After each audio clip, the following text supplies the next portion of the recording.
Guild Wars 2 is like account wide, and I have just gone live as well. Excellent. Yeah, I think Celebration is the only one that I have that I can see. Really weird. Do you only have one of them? Right. Yes, it's possible I used a birthday one at some point or something like that.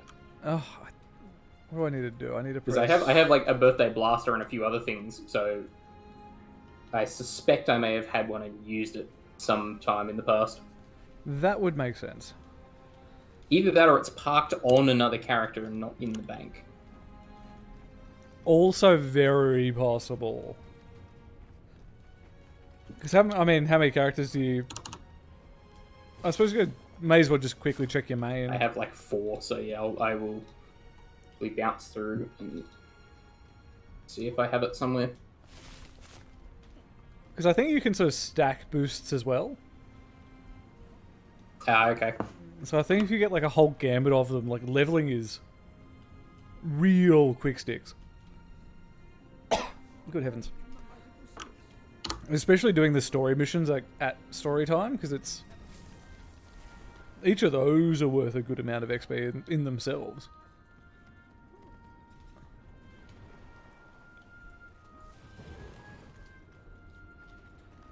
Because if I remember, because I did it aeons ago, the first My Story bit, like you have one every 10 levels and then there's a lot at 80. Ah, okay. And I think it actually ends in like the only dungeon you have to do for the story.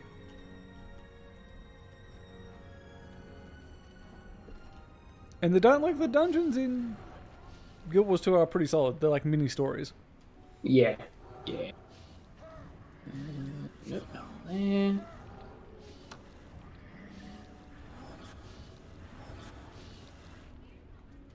Who knows, you might even have have one in the mail. No, I think I've cleared out my mail. Don't think it'd be there. Oh no, like on one of your other characters. Oh, yeah, possible. Nope, I found them. They're on one of my other characters. There we go. Nice. I need to get that character to a bank. Do you have any of the shared inventory slots? I do, actually. That's a good point. I have a free one of those. Okay. Because those are handy.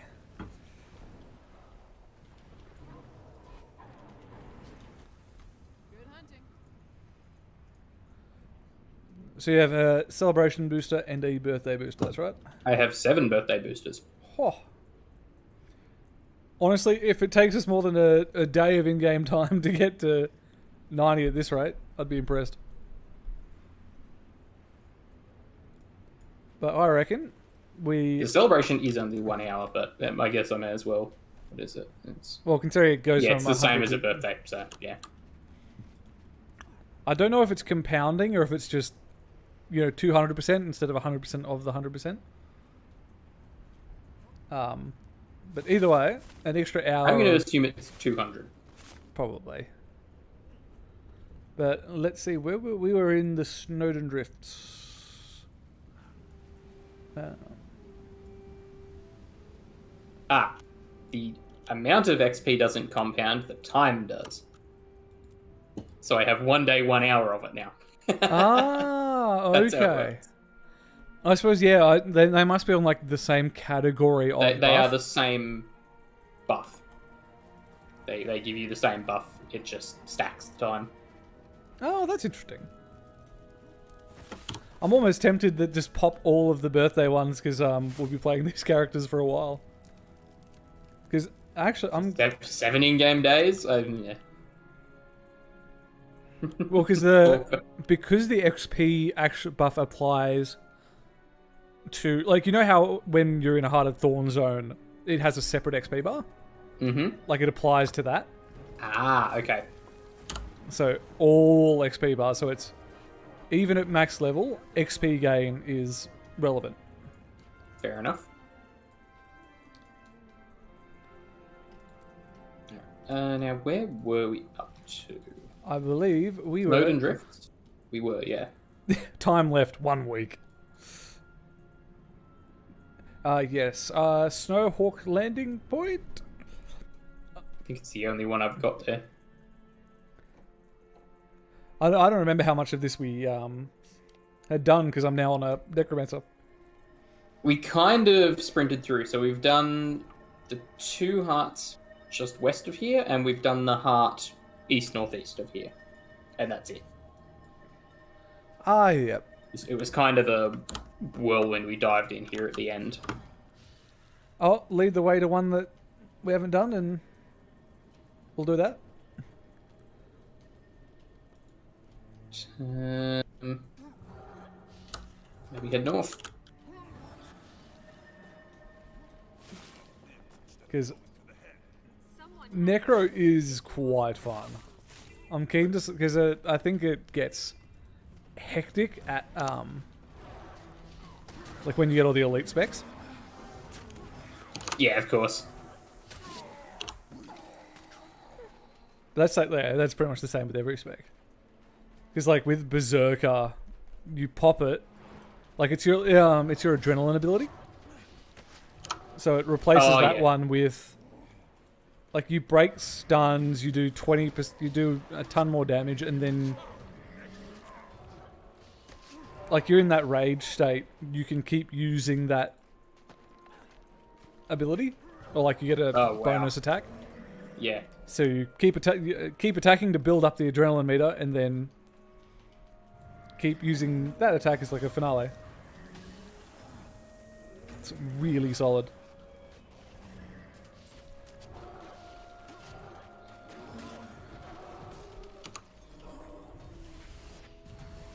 But for completion's sake, I have made all the exact same choices. Okay, cool. In the story, so I think we had decided that you were going to be making the choices for the level 21, and then we were going to alternate. Yes. Choices. So yeah, cool. That is correct. Because clearly, like, within each segment of the story, there's bits and pieces that apply to your own story, in a way. Like the wolf one, because I think that was the one difference between our two origins. I think it was the wolf, and there was something else that was different in the origins, I think. I thought we were both revenge, defeat ancient foe. Hang on. If you had a hero story journal, okay, yeah, no, it is revenge, defeat ancient foe. Oh. Cool. Okay, yeah. I think we were at a heart as well over here. Are we? I didn't have one. Oh, that might be the Eastern Heart. Yeah. Okay, yeah, let's get that done for you. May as well. I mean, you get a lot of kill XP anyway. Yeah, exactly. And it's only killing these dudes as well. It's a pretty straightforward one. We can get your map completion caught up. I mean, I'm always going to be a bit behind on this one. Yeah, but we can keep you as close as possible, so if I can finish it off one day. If it becomes something to do, yeah, it's one less thing to do down the line. Oh, yeah. Because I think at max I've got like 78% or something on my warrior. Which is a fair chunk of time. Yeah. Nice. I can't remember if Charlie has the max, because I remember he went real hard early. He did, from what he said. I think he still had a few areas to do, because that's why he wanted to help out in a few areas, because didn't he say this was one of the areas he didn't have done? Oh, yeah, that's right. But I don't know, well, because he switched characters. Oh, true, yeah. So I don't, yeah. I don't know, I think he has more on one of his characters.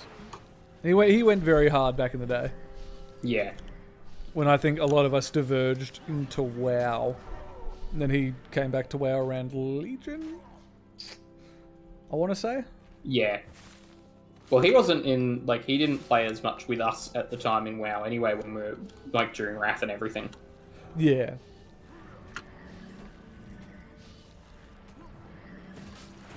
Well, it was sort of a different but parallel friend group to Yes. ours. Yes. So yeah, we definitely. I don't think I did any WoW with him, even when he did play back then. Yeah. Do we want to head further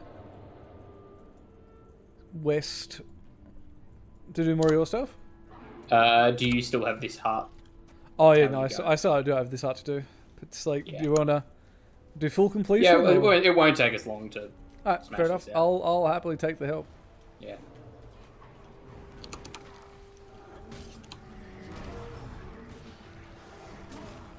Conjure all the runes. It is also very nice to have.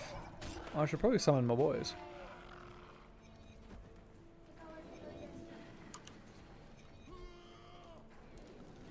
I completely forgot because normally I'm like used to summon.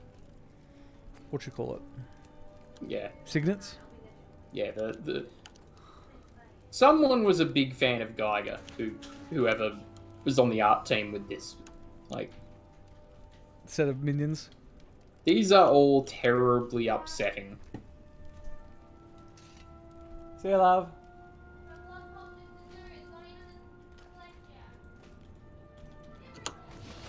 She's been on call all Easter, Oh god. which has been incredible fun. That's not okay. No. It's a lot of money per hour, but it if you're the only one working, it's like they get every dollar out of you. Yeah, oh yeah. How far up does this go? I'm trying to remember. There was quite a bit up in the forest here for this part, I remember. Yeah, because there's a lot of wolf killing. Yeah, you got the hunters, the wolves. I think there was even a few traps we did. But yes, like especially those like the bone minions, the little rat things with human skulls. That is probably the least okay of the things I've seen. Yeah, and I would say that is the most Geiger-esque in art style. The skull maybe not so much, but the overall The rest of it. silhouette and just yeah, I mean even the skull to a certain extent, but just the whole thing.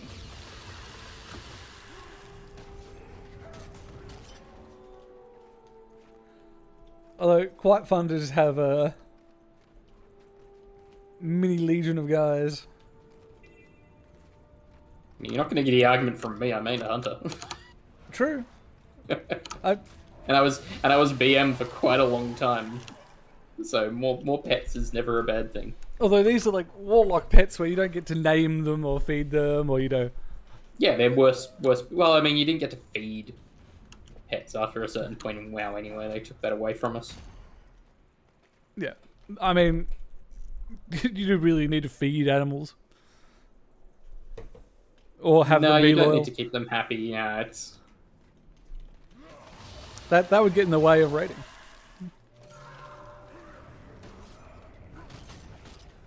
God.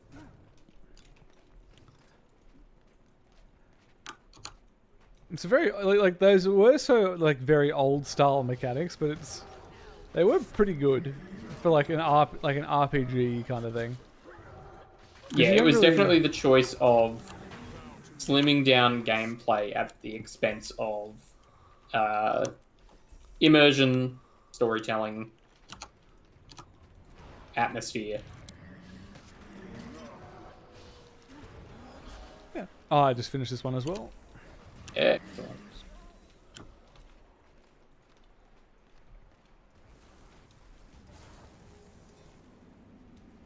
It's very interesting how each of those like how those sort of mechanics do come around. Because I can't think of Yeah, any that's- game with the like that sort of, I wouldn't say survival, but more, God, realistic. Not in the MMO space, at least. No, That's the thing. Those sort of mechanics have become more focused within survival, crafting, that sort of genre. and- yeah. There isn't.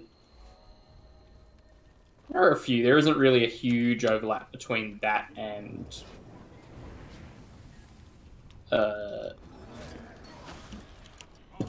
MMOs these days. I'm trying to think if anyone actually tried to make one, because like it seems like a natural progression. There have been a lot of attempts. Most of them fall into the category of like Kickstarters that never really went anywhere. New World had some of those elements in some of the harder core. It was trying to do a few things like that. Something like Albion. Oh, Albion's probably pretty close. Could be argued to fit in that area. In terms of the big MMOs, though, they're all very... Well, the big MMORPGs, I should say. They're all very safe in that regard. They're all very traditional still. Even the ones that are innovating are doing it within that very specific defined space. It's sort of, you're iterating on elements of the game rather than focusing on new elements for the most part. But looking back, I reckon if they did a little bit more of that for like New World, that might have attracted like the hardcore PvE audience. Like But that's not the audience they were going for, though. That's the thing. I mean, they pivoted towards it a little bit later in the development, but at least openly their focus was very much the PvP crowd. And that's not a crowd that wants a lot of those elements, is the thing. Well, I suppose, does Rust have a lot of those elements in it? Yes, that's where you start. That's where it's sort of, as I was saying, your survival games have taken on those elements, but I wouldn't... You could argue either way whether that sort of thing counts as an MMO. I would generally say not, but yeah, you can argue either way on that. But things like Rust, Ark has the whole like pet feeding and keeping happy thing. Like that's most of that game is that kind of gameplay loop. So yeah, it's those. Because the fact is, if that's the sort of gameplay you want, the MMO is less of a priority for the most part. You want to be able to do it with a group, but you want to be able to do it with your group of friends, and the whole bigger world thing is less of an issue. Although, having said that, things like Palia and some of these other games that we're seeing coming up might start to shift that a little bit. I was going to say that sort of how MMOs are. The fact that MMOs seem to be branching out a little bit more now.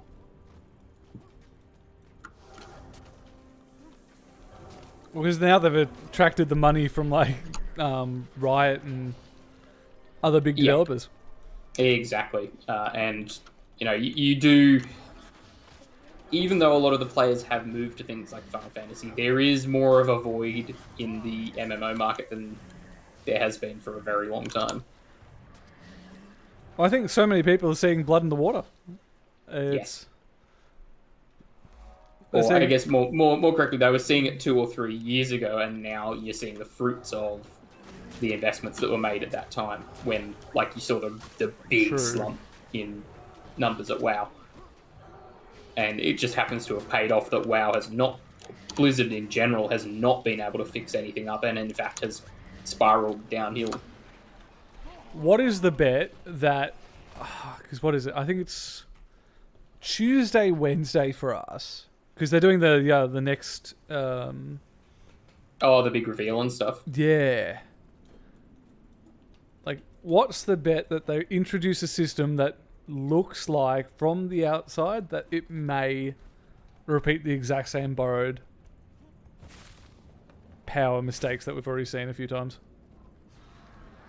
You mean in terms of like a grindy system that is 100% necessary for player power? Like Azurite and the equivalent. Yeah, Azerite. I can't see them removing that from the game. Like that's now an entrenched mechanic for 3 expansions. Is some kind of system like that.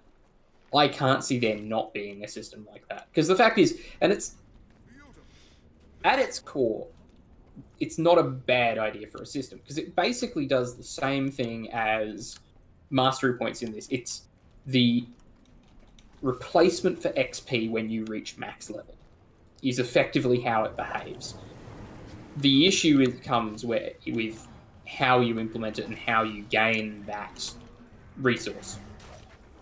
And WoW has just done a garbage job of it, because it is generally reliant on a very specific grind with limited things to do. You have to do these specific things to get that.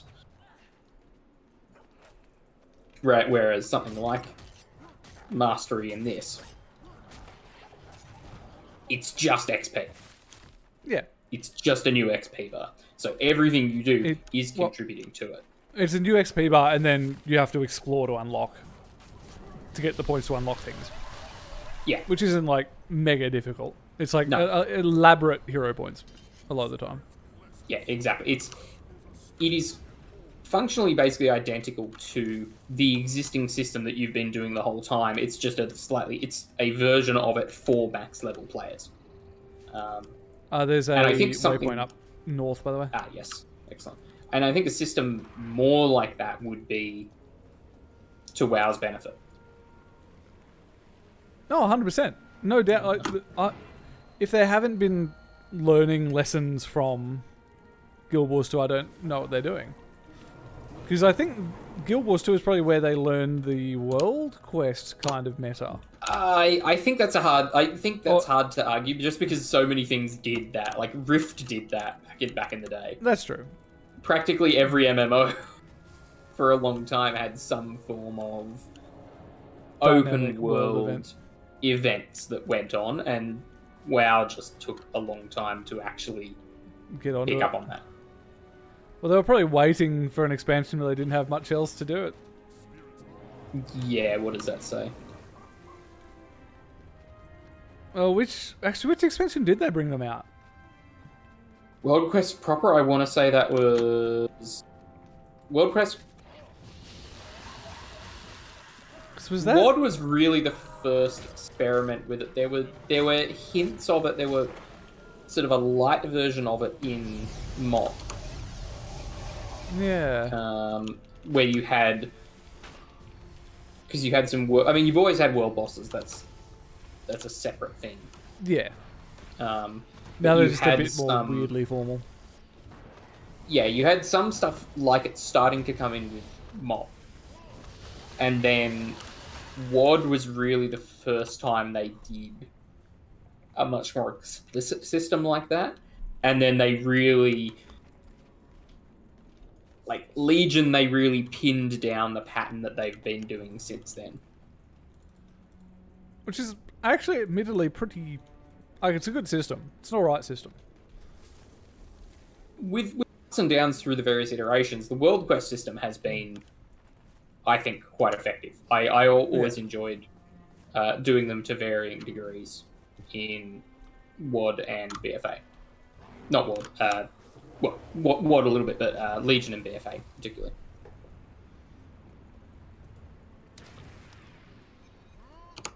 I think at that point it depends on what quests they've actually got out. Yes. That's the biggest thing, because I think the complaint in Shadowlands is there was very little variety, and it was mainly killing the bad guys. Yeah. Yeah, and despite the meme of a turtle making it to the water, the variety of world quests they had in BFA, I actually quite enjoyed. Say what you want about Shadowlands, but it's made BFA look surprisingly good. Yes.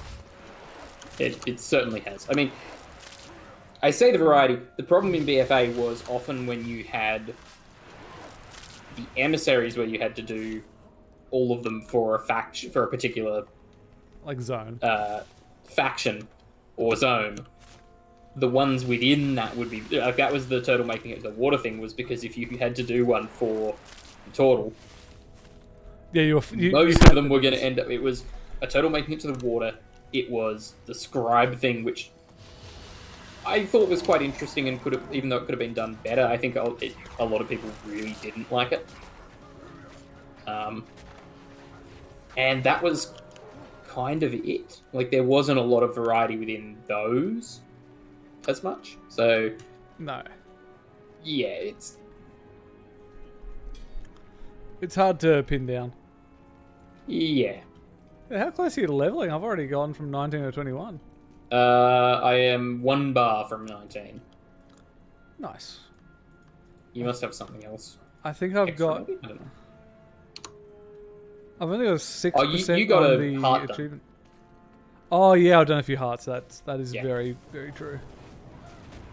Did you just finish that heart just then? I just did then, yep. Perfect.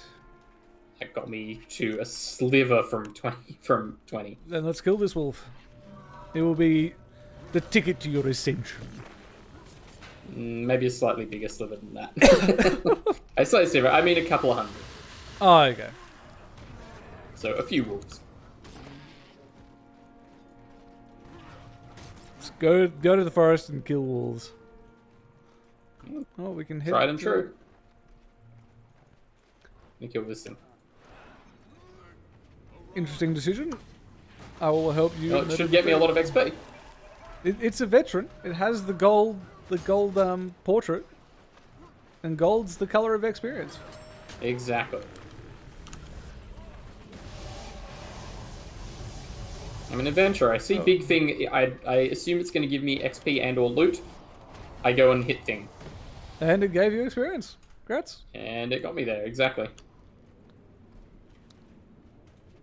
Still to this day, one of my favorite things about Destiny was the fact that it wrote in the stupidity and greed of players into the canon. Wait, how did it do that? Oh, what are they called in Destiny? Basically, player characters are known for being, like, loot hoarding idiots who charge into danger because they know they can't die. I mean, fair enough. It's like that is the canon of player characters in Destiny lore. It's like you find, you know, things written from people like complaining about the idiot guardians. Like, it's like, did you see what they just like throw themselves off the tower? It's like, you know, they I mean, if you're immortal, you get bored. That's yeah. It's like you know that if you tell someone that you get something shiny from killing a person, guardians are gonna go for it. Like, just...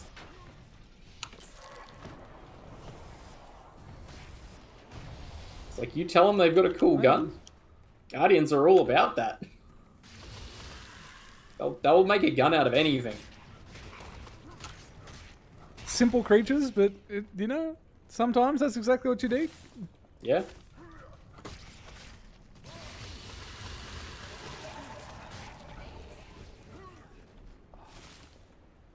I'd love to be able to get into Destiny, but like looking at like Steam and whatnot for it, it's such an expensive game. That's fair. At this point. Yeah. I would still love to get back into it. But yeah, same thing. The price point and also just it's a lot of work, and there have been times when it's been like good to get into in terms of catching up, but there is a lot going on in that game. When you get like the couple of times I've tried to get back into it, and I've had a friend who's like helping me through. He's like, okay, go here, do this thing, then go and plug this thing into here and upgrade this item, and then we're going to go and do this quest and then this strike. And it's like, I don't...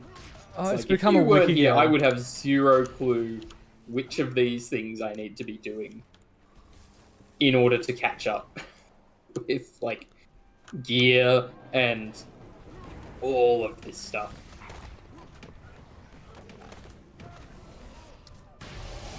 Like, at some points it might be unavoidable, but I really wish games would just get better at explaining stuff. Because it's sort of like a little problem in Guild Wars too, that it's like, I didn't realize about fractals, which I think are like semi-dynamic dungeons that you can do at max level. Yeah. It's like, that's really cool. That's no clue it was a thing. The biggest thing for me, and this is, I don't know if it is a solvable problem for MMOs, and this is part of the issue I've had with Guild Wars 2. A lot of those things I assume or expect would be explained as you progressed through the game and got access to them.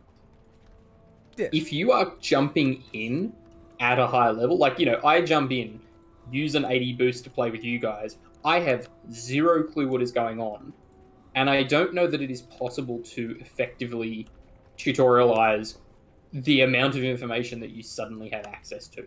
It's like, what quests should I be doing? What areas should I be going through? And you guys are able to explain some parts of it, but you have so much more knowledge and experience. I don't know that it is possible in most cases to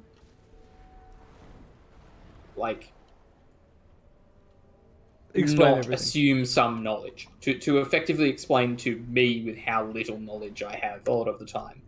And I don't know, I genuinely don't know if there is a game that does it well. There are some games that I think would probably do it okay. I think to an extent, this is an advantage that WoW has in the way they've done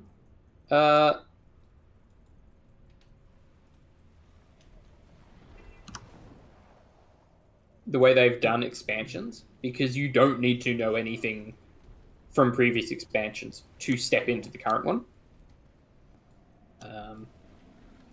Well, I reckon we also go to the other side of the map. I think that's like the 20 to 25 bit. Down south. Yep. Easy. Well, do you want to go back to Snowhawk Landing, because there's some stuff on the right Yes. side. Nice. But I reckon it's a blessing and a curse, because have everything reset at the end of an expansion. It's sort of like there's no sense of progression. Because at least with this, it's Yes. like, well, I can bring a mount back, or I can bring a glider back, and like that. It's cool. It's nice. Yeah, and I completely agree that for existing players, the system in Guild Wars, I think, works better. I think it presents more challenges for new players who are jumping in to play with friends at max level. Because this is the thing of, obviously trying to appeal to new players is an important part of any MMO, and most MMOs fail at that. Most MMOs prioritize keeping existing players over acquiring new players. Yeah, after launch, it just sort of, which makes financially makes sense. That's a whole other thing. yeah. But if you're looking for new players, do you want new players who are going to step in and play the game from the start as intended?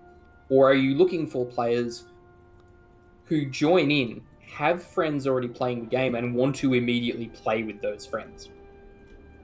And with all the boosts and everything, Guild Wars clearly goes for that second one. But the problem is, those are two very different groups of players in terms of how you have to teach them. I suppose the assumed thing is that if you're getting the boost and all the rest of it, you're coming in because a friend has brought you in. And if a friend has brought you in, then there's a big dragon totem. But yeah, because a friend's brought you in, then they're the one. They'll shepherd, they'll help. Yeah. And I personally, in most games, I think that's not a good assumption, because quite frankly, most people are not going to do a good job of teaching their friends. No, and it's also a case of it's a lot of information to learn. Yeah. I think it would be interesting. Is this a climbing puzzle? Is that what we're doing? I think there's a mastery thing here. Okay. This is what I'm reading on the map. I think I have to do it from the inside. Okay. Yeah, and I think it would be interesting to have a solution of that where you have almost like a multiplayer tutorial. You have a system for...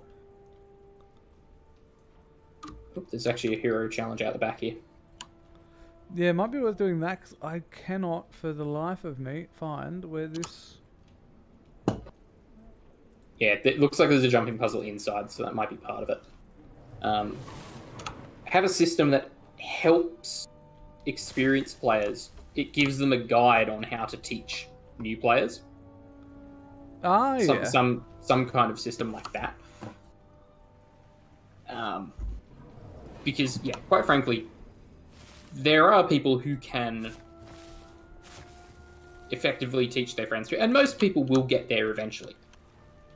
The problem is if the friends are not good at teaching from the start, you very much run the risk of... Well, not even if... It's not even if they're not good teachers. If they're expecting too much of their friend from the start, then... They'll have a poor experience. They're going to have a poor experience, and they're not going to stick with the game. Which, I mean, only natural, only fair. Yeah, exactly. And I think that's something that I have yet to see a game do well in itself. I have seen groups who can do a really good job of, like, they have this built in. PlanetSide, we had this built in that we had, almost, it wasn't quite so formal, but almost a curriculum for teaching new members of the outfit. Like, the basics. Like, here's how our communication works. Here's how we do certain things. Yeah, have an actual induction. Basically. And I don't... For big organised groups, sure. I don't know if it's actually a good thing to leave to players. This is, it's a far more complex issue to solve. This is, There's the Vista's down here. Do we even need to do that to get the Vista? Maybe there's a quest or something that uses it. I don't know. Oh, because there's an owl spirit at the very top here. Oh. But I don't know how you get up to that section. Like, legitimately. But I can't interact with the owl spirit, so I don't know if you have to have a specific item or have finished this heart. Yeah. Either way, I reckon, grab the Vista and... Well, we grab the Vista, grab the hero thing, and then we get to kill him. Where is the Vista? Oh, we're both stupid. we missed an obvious other plank that you can go up. Oh. How... So get to the same point we were at, and you can see there's another plank. This one here. That you just would turn around onto. And go up this way. Oh, okay. I forgot which level we were on. Yep.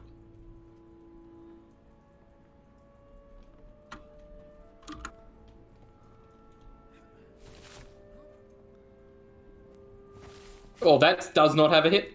Wow, okay. The piece the owl is sitting on does not have a... Like, it's not interactable. I went to go up to the owl and it just... and then I also forgot I had a glider. I was about to ask if you had... I don't have that instinct yet. It's one of those instincts that you really get when you go through Path of a Heart of Thorns, because like it's very vertical maps. Yeah.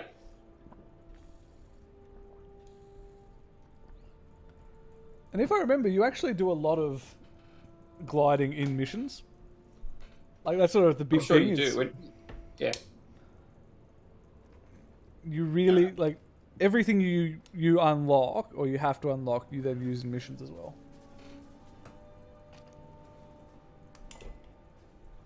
Where are we? Well, I reckon this dragon totem probably not very good. I agree. And it's not vandalism when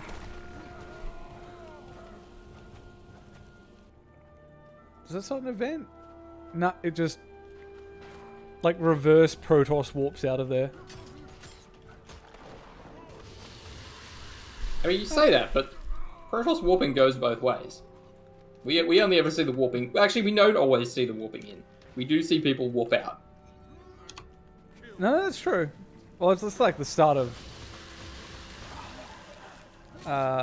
Wings of no, not Wings Legacy. of yeah, Legacy of the Void. Let's Yeah. getting this up. Yeah, you see the deployment. So that now you understand what is actually happening every time you summon a zealot. I always love the idea that it's like they get warped in from just like they're doing their day job and then they get warped in out of nowhere. Just yeah. It's just like sign up and then one day it's...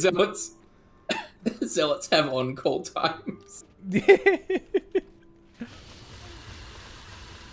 I mean, that's how I've always imagined, like, Warlock pets being as well. You know, you summon the demon. It's like, that's why the Voidwalker is always so annoyed, because he was in the middle of something. Like, he was 2 words from finishing that crossword in the, I don't know, Nathrazim National. Honestly, the fact that I'm surprised there hasn't been a retcon yet that the Nathrazim National is an official newspaper. Do you want to do the hero point out back? I already did. Oh, I'll When I was there. do that myself. Hey, Disco, but honestly, it feels cheating doing a lot of these with mounts, because some of those jumping puzzles can actually. Yes, 100%. It feels that way because it is. Nah, it's the game wouldn't give it to me. If it was cheating. It's endorsed cheating, but it's still cheating. Maybe. Because some of those jumping puzzles can get quite difficult. Yeah, I mean let's be real. Which is part of the all fun. any microtransaction. And I know that's not the case here, but any microtransaction that influences the game is just endorsed cheating. Like it's socially acceptable. Like I'm getting an advantage over you in this game by doing something outside the game. Normally that would be called cheating. Well, here's the thing: it's not mounts aren't from outside the game. The skin is. No, I know. Don't In this wrong. case, that's not what's happening. But so that's what makes this it endorsed cheating. Yeah, well, in this case, it's even more endorsed because it's actually you don't have to do something outside of the game to get it, but you have to do something outside of the context of these. Like those things didn't exist when this was made. That's true. Like these were not made with flying mounts in mind, so flying mounts are cheating by the rules of when this was made. But because flying mounts are a thing now, it's just accepted and endorsed. Yeah. The fact that they let you use flying mounts here is the endorsement of you cheating. I'm gonna say no, just on principle, because Fair. I respect that. purely out of no cheater. Where if this owl shaman sends us to go and talk to the owl spirit, Oh, the actual L amulet. I haven't never got that. Let's see. The owl staff is better, and I haven't got any things yet. Like any the where are we? Accessories or stuff. I don't know. Yeah, I'm just going to quickly see through totally non-cheating methods whether or not the owl spirit just talks to us now. Do we need the? There's the ghost owl feather. which lets you become an owl. So maybe that's... I don't know. Oh, that's a thought.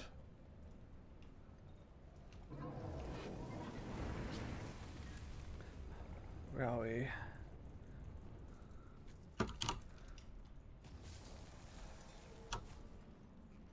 Oh yeah, you do have to go through the effort to get the flying mountain. Oh, it's not easy. I haven't even done the griffin yet, which I think's the other flying mount. Okay, the owl is not the solution to doing this because I don't think you can get there with the owl.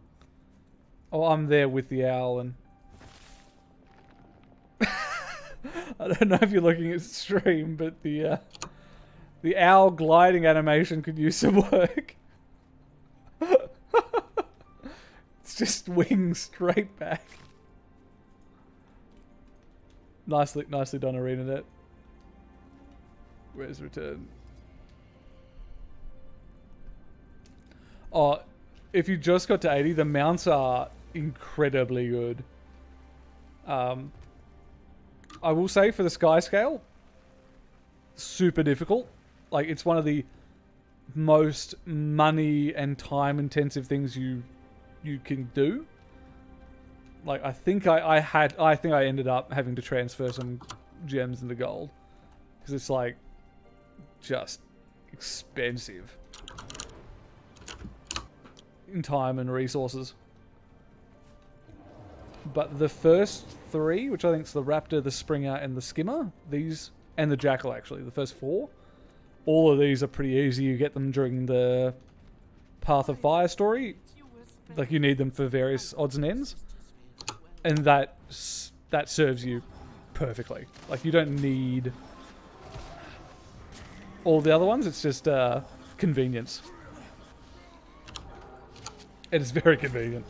Same with the glider. It can save your life so often. If you remember it, as you were so kind as to demonstrate, Josh. Yeah.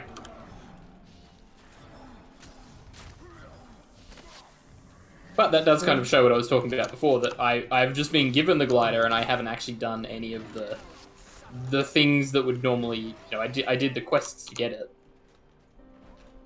But I did them out of sequence simply because you said, oh, you should get the glider.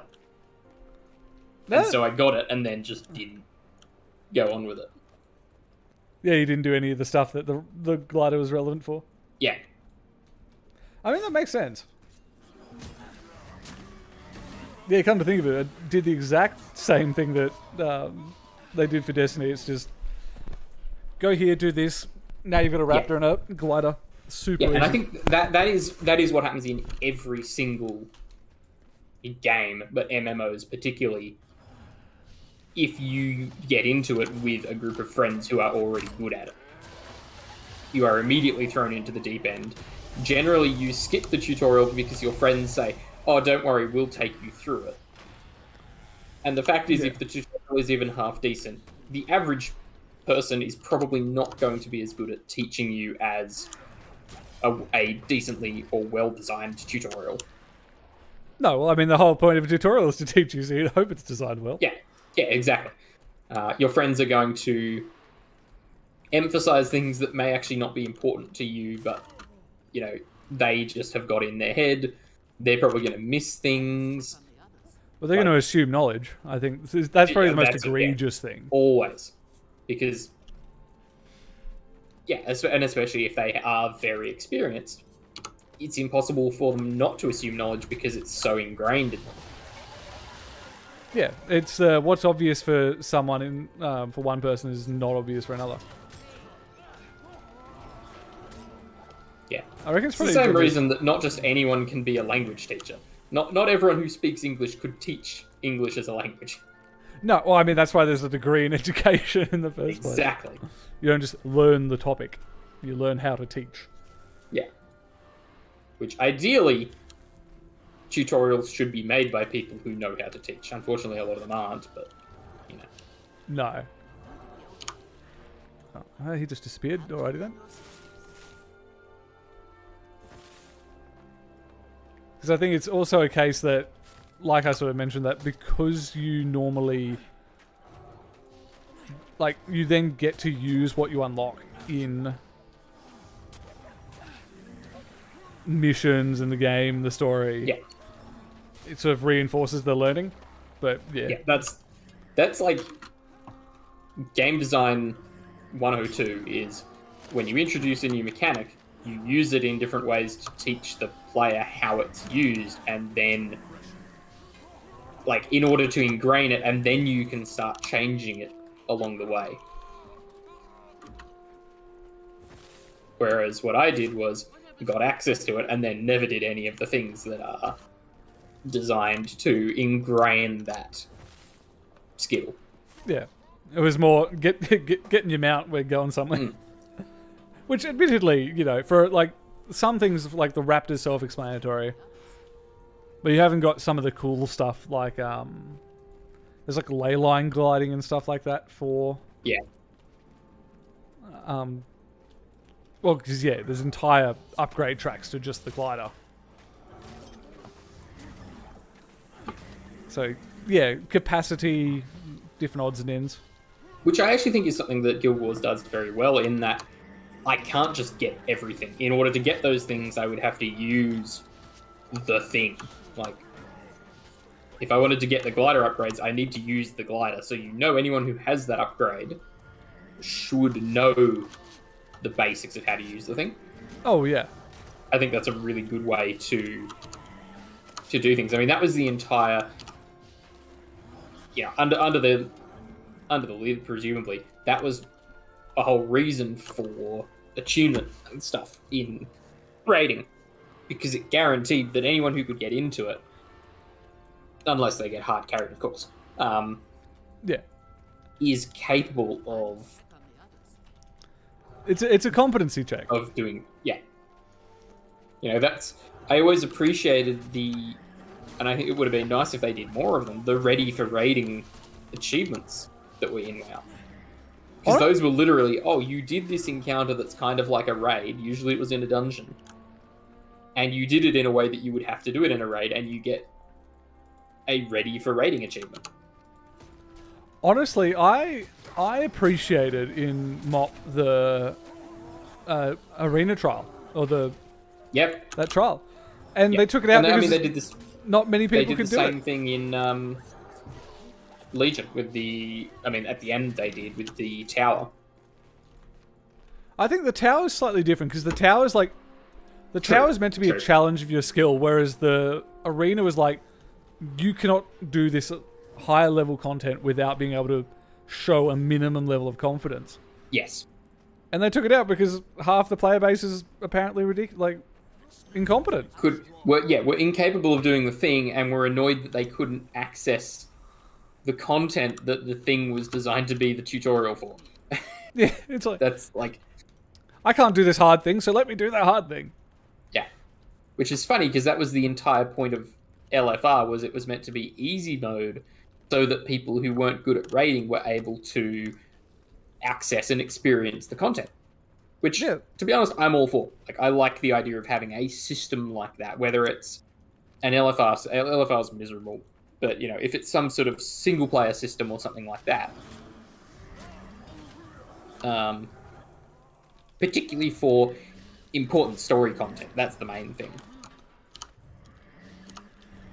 Well, I'm actually going to give Final Fantasy a lot of credit on that point, because they actually have what's called the trust system, and I reckon if you see there's a lake to our west, or if you can't, there's a heart in that, so I reckon that'll be the next port of call. Okay. I can't see the heart in it, but I can see the lake. Nice. Yeah, there's what's called the trust system, and what it is like there's appropriate NPCs to the story are around, but they can fulfill all the tank, heal, or whatnot roles, and you can just do the dungeon or the trial. There was one trial you could do, but you could do the dungeons with just AI companions. Yeah, and they were they were competent, very good AI. They're doing mechanics and stuff like that. yeah, to be fair, that is a decision that an MMO has to make is, do you want to make it playable for a single player? Like, do you want it to possible for a person to experience the majority or the entirety of the game without doing multiplayer stuff?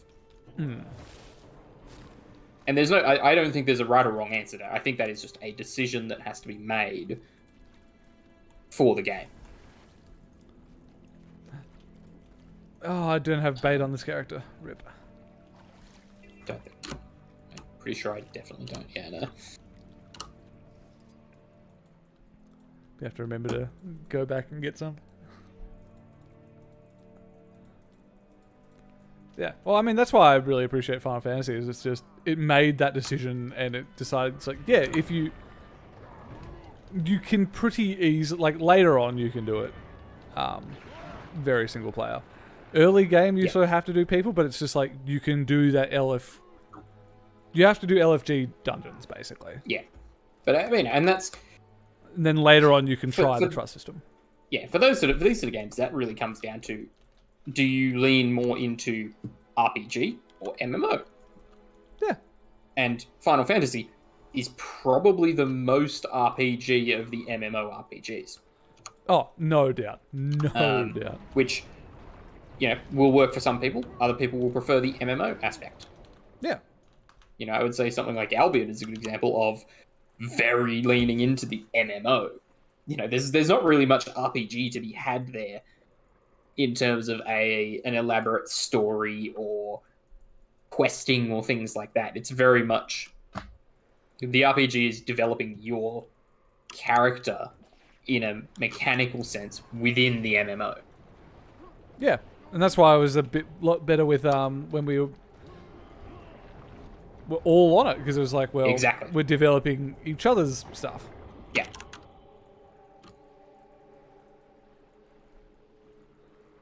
God, this dies. I mean, and that's an interesting shift that's even happened in PlanetSide.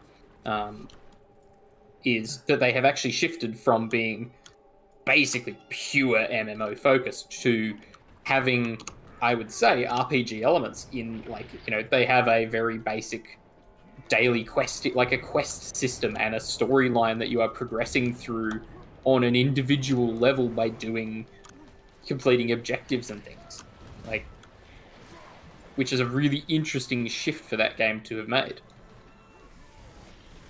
Is PlanetSide still going strong? That depends what you mean by strong. It's still going. I believe there is still an active enough player base that you can get fights. Personally, from the last few times I've tried it, I would say it's a shadow of its former self. But part of that is because they have shifted focuses and elements from the original design of the game. Some people love that and actually prefer the new stuff. For me, they removed a lot of the things that I loved most, and they focused on things that I did not like. Which is why I don't play it anymore. Ooh, and why the 3 or 4 times I have tried to go back to it, and have often found groups to play with of people I know and who are competent and experienced, and it just hasn't captured me to the same extent. Because, quite frankly, I didn't really care all that much about progressing the story in PlanetSide 2. It was kind of cool, but that's not why I played PlanetSide, and it very much felt like doing all of those quests and having to do these objectives took away from doing the fights. It was like, oh, I need to do this particular mission on this continent, which means I have to go and do something that's not... It's not at the naturally developed fight for the continent.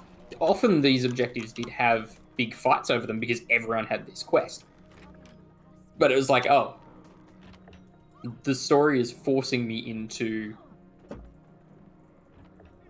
this area for this objective, and that's why I'm fighting everyone, not, oh, the battle for the continent has naturally developed to this point. Do you still need a few more kills around? I do. Easy. Oh, Lord. Oh, okay. I didn't realize they updated it, the trust system to 1 to 50. Because I knew you could originally do it with... Like, there was a whole system already in there for that sort of stuff. If I remember. Because, like, you had, like, recruits and stuff. But I didn't realize that... Did I get 2 spears? I am done. Oh, I'm an idiot.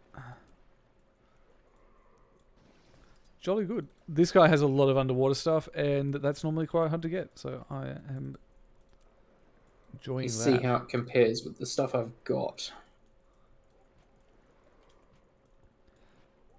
No, I'm incredibly impressed that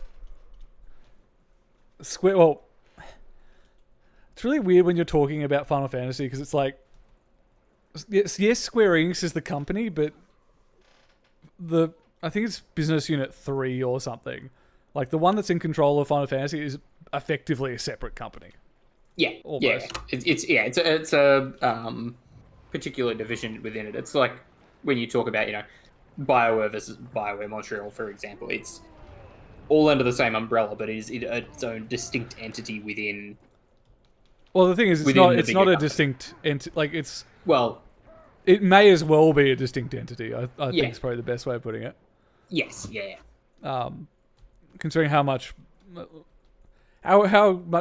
autonomy Yoshida has in comparison. Because the amount of effort they put into the new player experience, if they've introduced the trust system under 50, it's like, yeah, you can officially play the game solo. Which is actually, like, designing that for an MMO, that would take a hot minute. Yes. And that's part of the thing is, if you're making the decision to do that, you're taking time and effort away from other priorities. Yeah.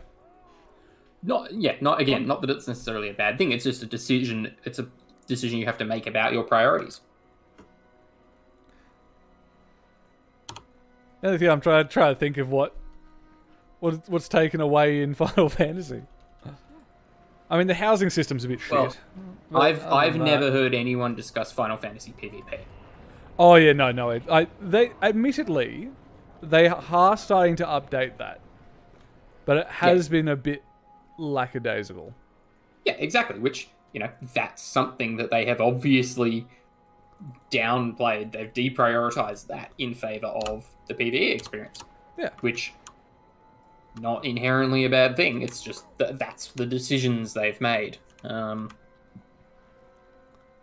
Because I think they definitely did an Endwalker update because I had to reset all my PvP. Because like you have an entirely separate ability set for PvP. So like there is a very specific PvP balancing. It's entirely based on your class. And that's probably a team within. They probably have a PvP team within the developer.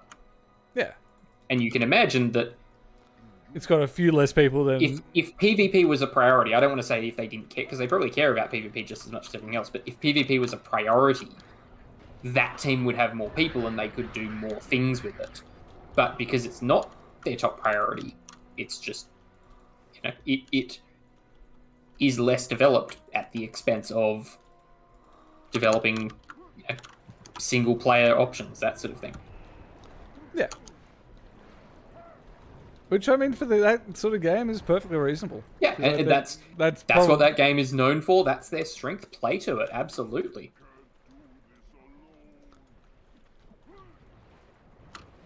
Just nice that they're sort of finally doing a little bit for the occasional person who likes PvP. Yeah, and that's where the balance comes in. You don't want to completely leave something for dead.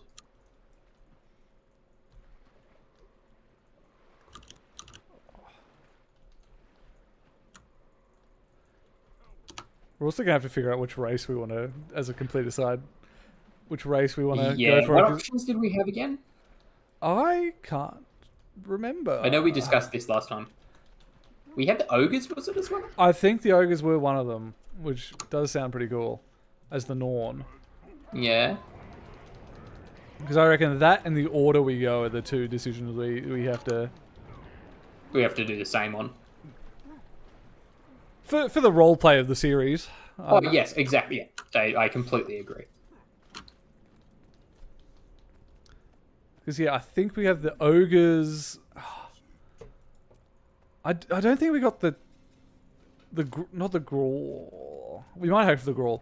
I can't remember which was the one that we wanted to actually be able to do the Beast series for. Because I think there was the communist kobolds. What are their names? This is a mental blank. Oh god. I know. Yeah. Yeah. I'm just gonna call them the commie kobolds. I'm not.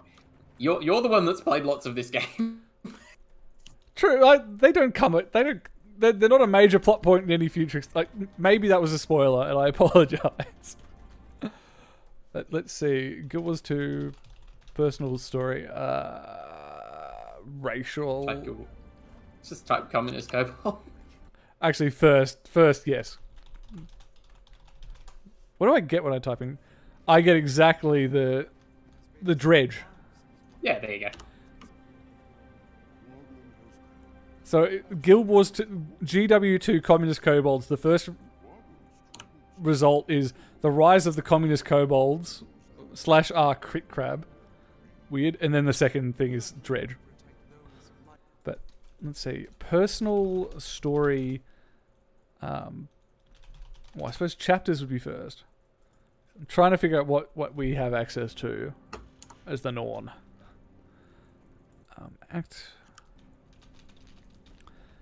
Act 1, the races. Feeding the chapter 3. Helping hands. So we can do the Grawl, which are, I think, the equivalent of them are Trogs. The Hylek, which are like frogs. And the ogres. That's what we get access to. Let's just see. There are 13. There are meant to be 13 hearts here, but There is still a waypoint on the far side of this, like. Oh, in the. Oh, I keep forgetting. Yeah, Snowden really goes far the other direction. Yeah, I reckon we hit up that one. Wait, to the east or to the west? West. Cool. Like straight in the direction you're facing, basically. Let's roll, and I'll cheat on the skimmer. Because I mean, admittedly, for all the unlocks, you only got the raptor, which makes life very helpful. I got the ones that you said were important. I mean, admittedly, you could use the skiff. You have unlocked that. That's true. I have. Yeah, the Springer and the Raptor are probably the most convenient mounts, or the mounts the ones that you're going to get the most use out of. Yeah. Well, one gets you forward, one gets you up. That's all you really need. Oh, we could have just gone 2 steps to the left and found them. Nicely done. How did I miss that first rune? Huge circle. That is a skull of shame at the entrance of this cave. Oh, and we're also level 20, so we might want to go and actually we can do the story quest. Yeah. After we... Let's do that. I don't actually know. There was just a point of interest in here, that's why I came. I mean, fair. Oh, there's a dredge mining suit, so I reckon clear the cave and we go back to Holbrook.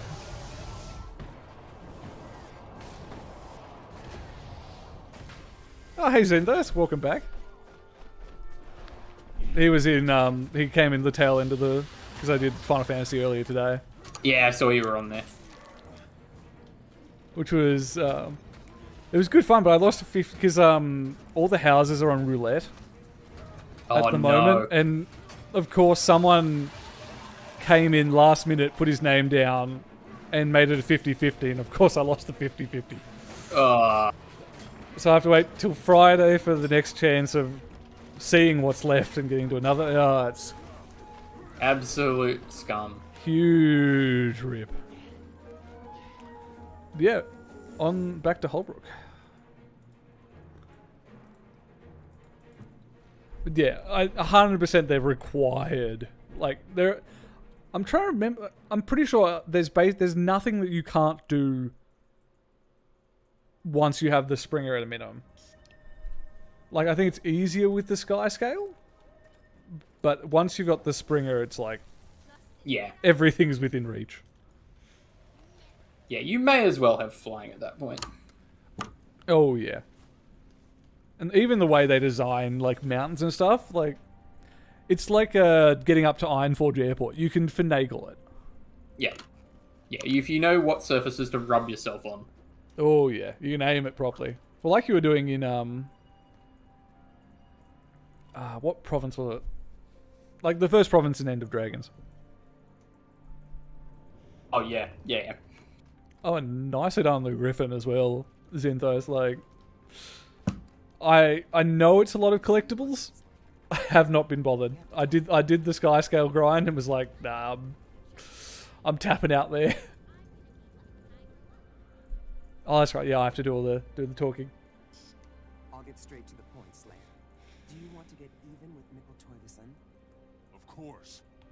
He goaded me into a fight at the moot and cheated me out of the win. Oh, okay. We're doing the Revengeance. I mean, revenge. I've been watching. Okay. I've been watching videos on what you call it, like Metal Gear Revengeance things. Yeah. And I'm like, oh, I should go back and play it because the music is really good. Yeah. Yeah, I think that was. God, who did I watch? It might have even been Jesse Cox. I watched play through that. It was someone back years and years ago. Well, I remember actually playing it. It was just like fun. Like it was absurd, over the top fun. Yeah. We wouldn't miss it for all the ale and Tyria. Alright, time to go and beat the crap out of a guy who pissed us off once.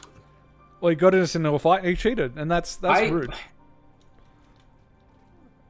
This feels like a step down from level 10. I'm just gonna say. Like the level 10 mission. We're fighting like the king of the Jotun. Yeah. and now it's like, hey, I'm gonna go and like beat this guy in a bar brawl. I mean, he is the champion of the, like he's a pretty high up champion.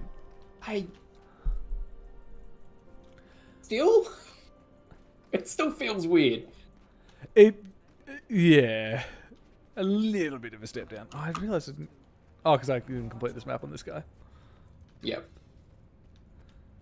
Oh, like the Griffin is easier to get. Like 2020 hindsight, Griffin instead of Sky Scale, because it sort of does very similar stuff. it's only so much grind you can do, and rules of nature and Red Sun over Paradise. And there's a edit which is 100% worth looking up, which is Red Sun over Paradise with the like communist Chinese song, which just fits so well. But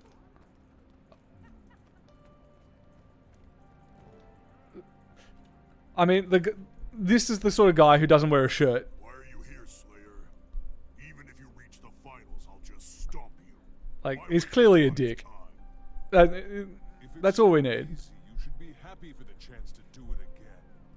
Or we can just fight now and get it over with. No. I think the story pacing in Guild Wars 2 is a bit wacky at the start, like the first 30 levels. Because it's like you're doing your own personal story. Stand aside and let our newest contestant check. And it's just like, you need a level 10 and 20 quest for basically every combination of race and background. Yeah. Only the last two And then from 30 onwards, it all comes into one. So they put all their effort into that. Yeah. This is definitely the first few sessions of a RPG campaign where you're still figuring out what you actually want to be doing with the party and the players. Yeah. And then you get the sense of it, and that's when you start really putting things together.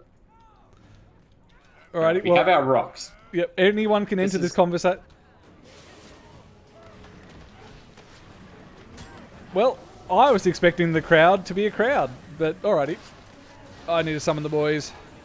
Wait a second, I can do this and just drain everyone of health. It was a good decision to go Necro. I'm so keen to go Scourge. The holding the sword backwards, oh, that's aesthetic with a two-hander. Actually, in this fight, I'm just cheering you on. Oh, can you not actually help? What? No, I just realized. Did you throw the rock at someone? Yeah, I threw the rock at the start, and then all my abilities were like, I could cheer you on to give you a buff. I could debuff enemies by booing them. It's so weird, like, it lets you do... It's gone to the effort of letting you have someone else there and putting time and effort into giving the other person abilities, but just doesn't let them fight and scale up enemies. I love it.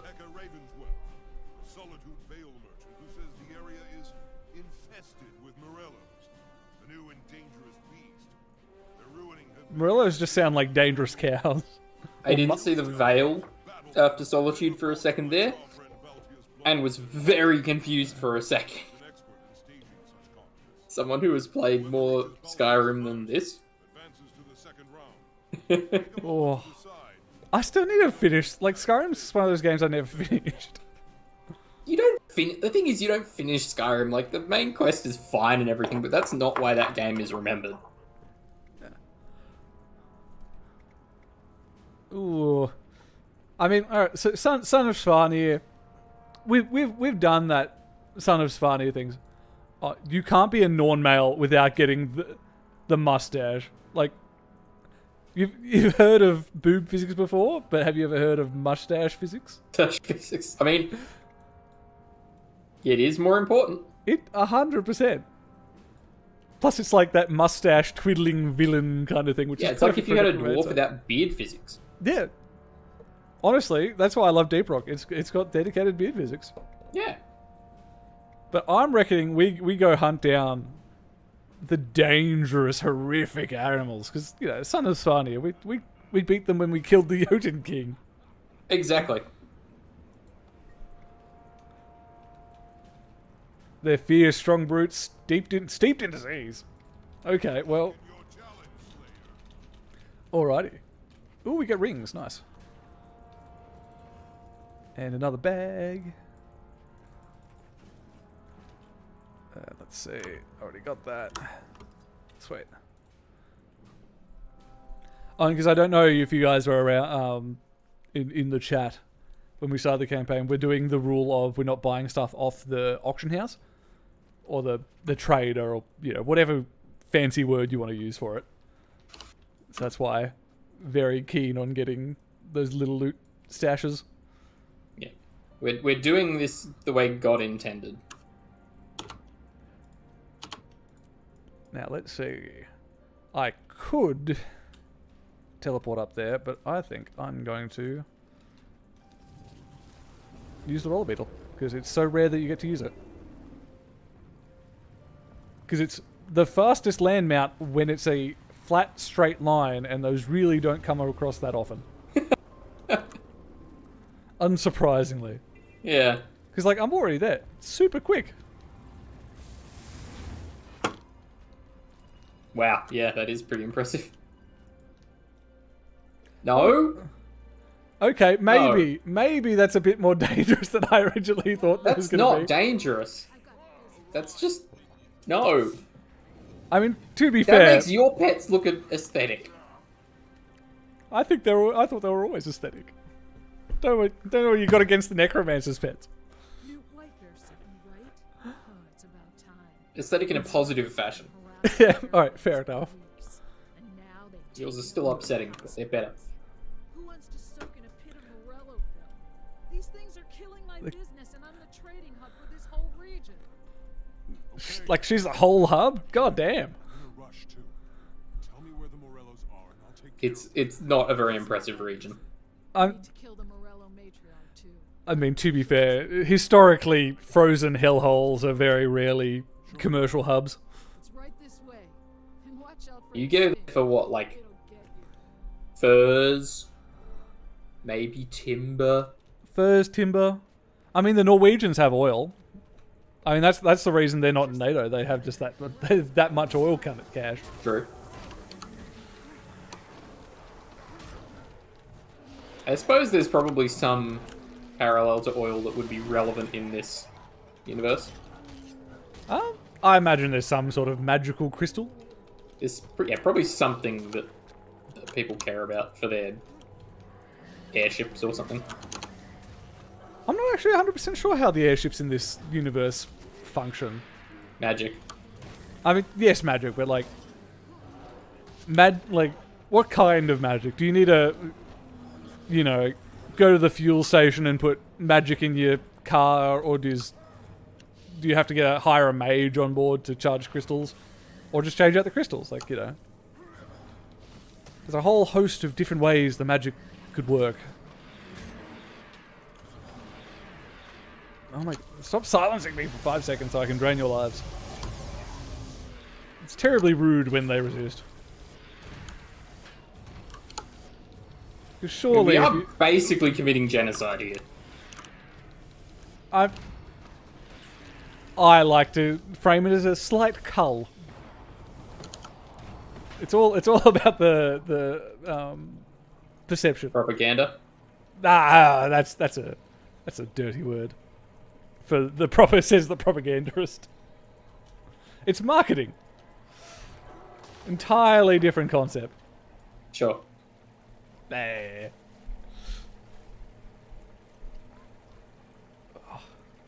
I assume find and kill the Well, how do we find and kill the? Where's the matriarch? Do we need to destroy mushrooms? Do we need the rock spies?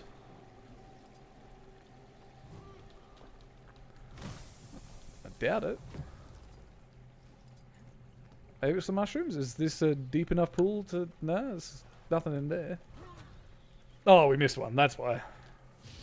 Ah, This is her favourite Morello. All the other ones, couldn't give a toss Yep. about. That was her favourite son. that was a very janky, yeah. weird walking animation. Like you can really see the good run improvements in cycle. later. Yeah. I mean, this content was made, what, like 10 years ago now? Yeah. Like, I'm more than happy to cut it some slack. Yeah. I mean, it holds up for the meme. Oh, yeah. And like we said, they had to make, like, God knows how many of these. Can't even bother doing the math, but there would be a lot. Once we clean up and air this place Well, there'd be 3 per race. So what, 5 race? There'd be 15 level 20 scenarios. That was nastier than I expected. Go to cave, kill things. Smell. We got them all, though. So you gotta do it the basic. Won't trouble you again. But I'd still wait a while before going into the water. on behalf of the entire valley, thank you. Here, White Bear said to give you a token to prove you did the job. I'm glad this is all a very formal I'm always glad to help out. gladiatorial combat arena. I don't envy you the cleanup. Don't worry about me, Slayer. I'll be fine. Now go. You've got a tournament to win. Yeah, I reckon probably that was a little more dangerous than a Son of Svania. It's not a champ. He's a chump. Ooh, well, that's some cool weapons. Ooh, do I want to try a bow on? That might be fun. I think the bow's pretty cool. I don't think I've had a bow so far. Yeah, I might do that just to try it. see. You go to a vendor at some point. Yeah, no kidding. I'm not like full up, but I'm rapidly approaching. Let's see.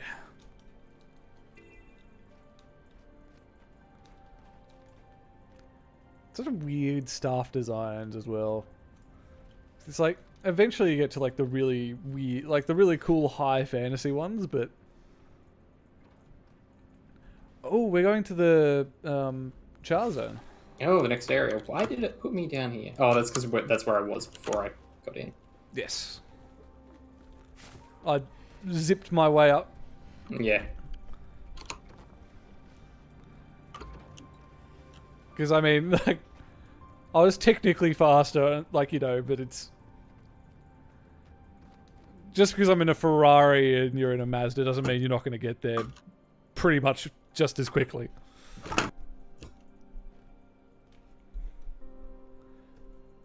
The difference over the long term isn't as big as one would imagine.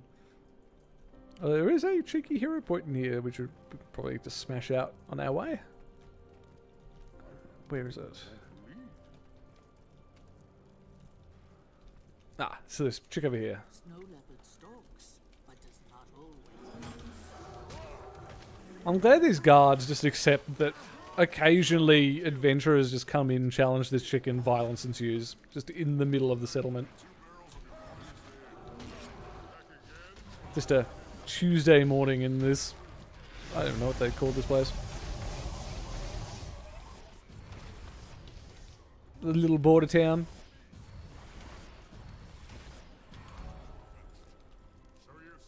There's Piers. Ooh, when does... Oh, I've already got the first... I completely forgot that special... Like, because, you know, you have the 3 specializations.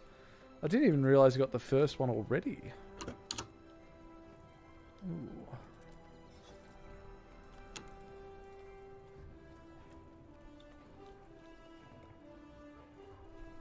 So I should probably have put a lot more points into that.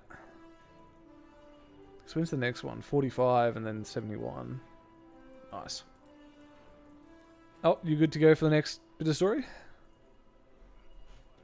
One sec. All good. Sorting out bags and stuff. Oh yeah, actually that's huge brain. I know I literally was just talking about it, but...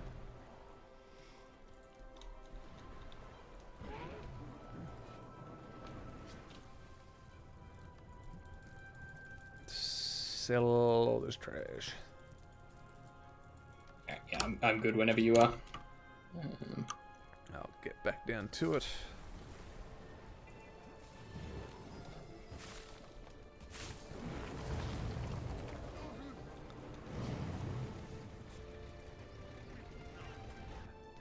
We'll just leave that caravan to the dredges. That'll be fun.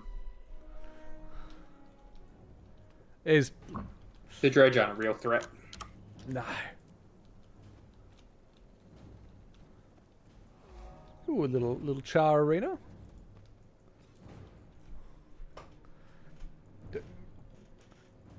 Voltaea's bloodletter. I'm here for the big brawl. I've got the token I received for completing the second challenge right here. Congratulations, you're in. Welcome to the semi-finals. We all uphill from here. This round of the big brawl is all one-on-ones. There are 3 rounds. Now I wonder, do you get to fight this time? Probably not, I'm guessing. Yeah, it did say It's one-on-one. meant to be one-on-one. Got it. 3 rounds, 3 wins. 3 steps closer to me shutting Mikkel Toivonen up for good. You really don't like that guy, do you? I've had a few ears full of his obnoxious boasting myself. Here's hoping you can shut his big mouth, provided you can get past the semifinals. So, I mean, I hope you enjoy the the cheer experience. Yep, I have all the same abilities. I mean, they can be useful. So what can I actually do? Let me read these. I can cheer you, I can boo them, I can throw you a bottle of water, I can throw some junket to daze them, and I can throw a bundle to help you. Ooh.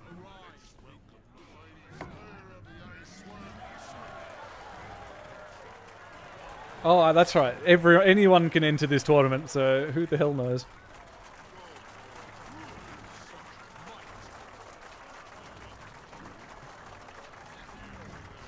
Very, very loud clapping. Alrighty. Yeah, have a Full thing. speech. Feathers! That turned me invisible. I'll just let my minions take care of him.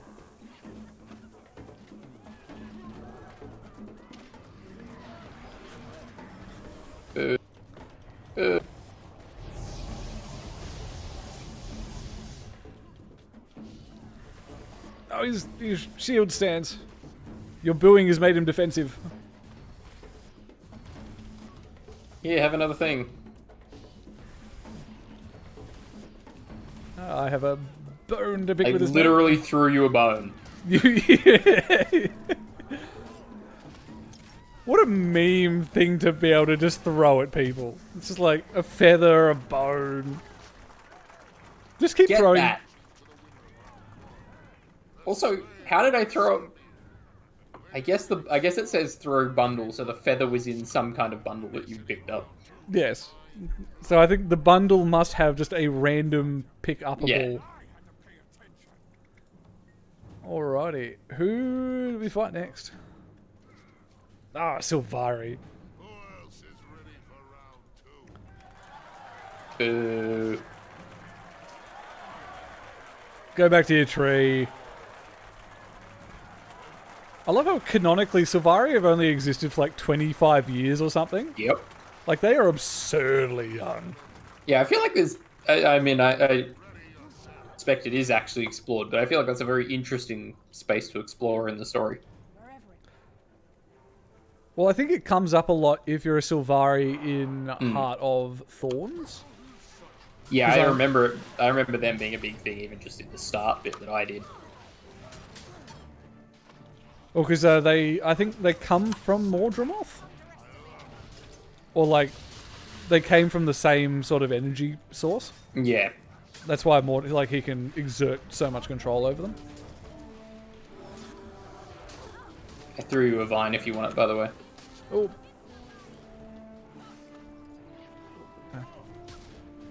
I mean, Yes, that was a smack. Plant with plant, good. I mean, if fire with fireworks, then plant with plant has to as well. Exactly. To the slayer.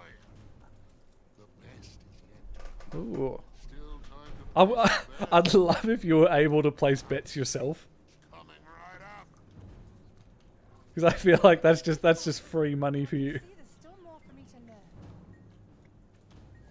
What a titanic display of pugilistic perfection. An actual challenge. Ooh. Now, here's the question. Is her last name Greatblade because she has a two-handed sword, or did she get a two-handed sword because her name was Greatblade? I'm going to say both. That's fair. I've got The another family vine. name is Greatblade because whoever first received the name used a big sword, and now everyone in that family is obliged to use two-handed swords. I mean, that's honestly a cool family. Like, that'd be a D&D character right there. Yep. Like, you've got an heirloom two-hander. And it's actually really trash. Oh, yeah. 100%. Oh, you've thrown me another bone. Come on, pick up the bone, you fool. Boo. The bone stuns. That is super good. Yeah. Because I saw the thing I can throw at them dazes them, so, you know. Ooh, I'm actually useful. that is actually really useful. Super unfair one-on-ones.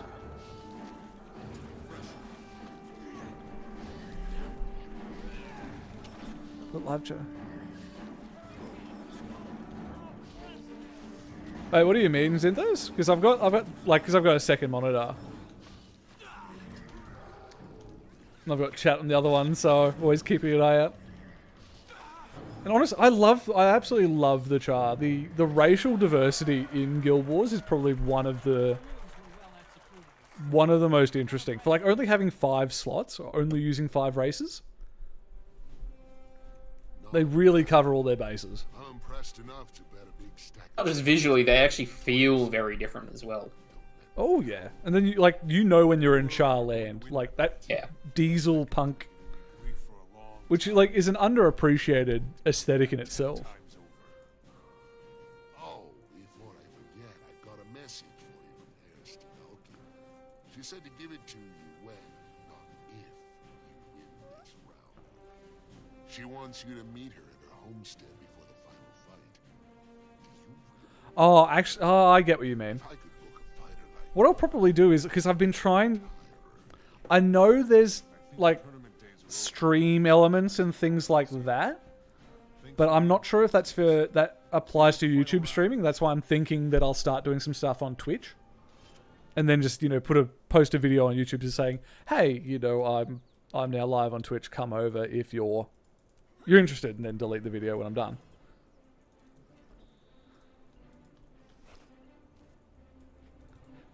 Because the stream elements was going to be the extra special spice for why. But 100% I'll organise that for next week's set of streams. Let's see. So where are we going? Consult with. think you're going? Get back. Which I think is back to where we were originally. Yeah. Is it her home in Holbrook that we've been visiting? Yes, it is. Yeah, it is. Yeah. Cool. Oh, there's like a separate thing on YouTube for it. That's interesting. What's this for? Oh, like the live, the chat logs and stuff. Oh, yeah. Yeah. Because I know you can sort of integrate it as well, like have it on like the stream overlay as well. Because I want to fiddle around with some of that stuff. Might even ask Charlie for a hand as well, because I think he's done a few of those before. Yeah, I think some of that is also inbuilt with With Twitch. well, not just that, but actually in like the software itself, not on the platform end. Ah, yeah.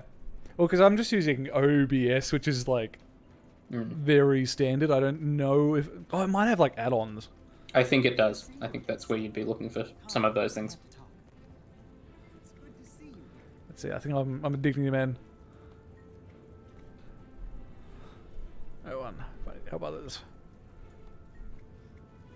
Let me ask you a question. Of the foes you have faced in the tournament far, which was the biggest challenge? Let's see. The Sylvari.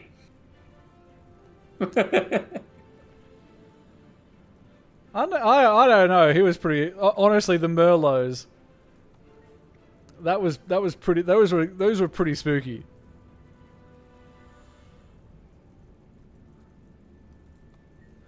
I love how half of these have just been. Am I ready to fight him yet? I don't actually remember. I think we're on an NA server for Guild Wars I 2. believe we are. Prepare yourself. I think it's like we're on Kaining. Yeah, Kaining. Yeah, because I'm in this fight apparently. I'm not used to this. I'm not used to women turning into wolves. If I'm Should've honest. played more Worgen. I mean, touche.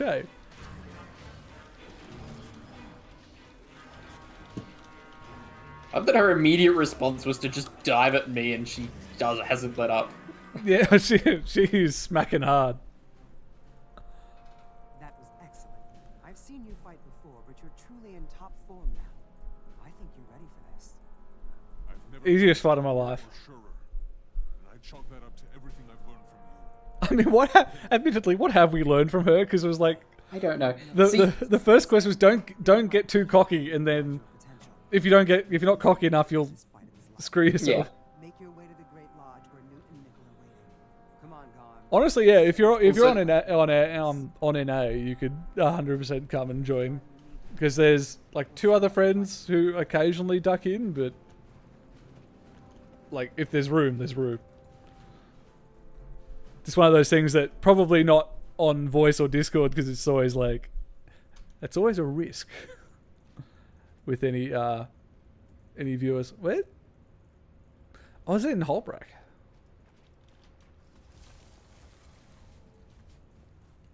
Yeah, it's near Lake Morn. Nice. Oh, and of course, that was the one. Hero's Compass Waypoint was the one I didn't get.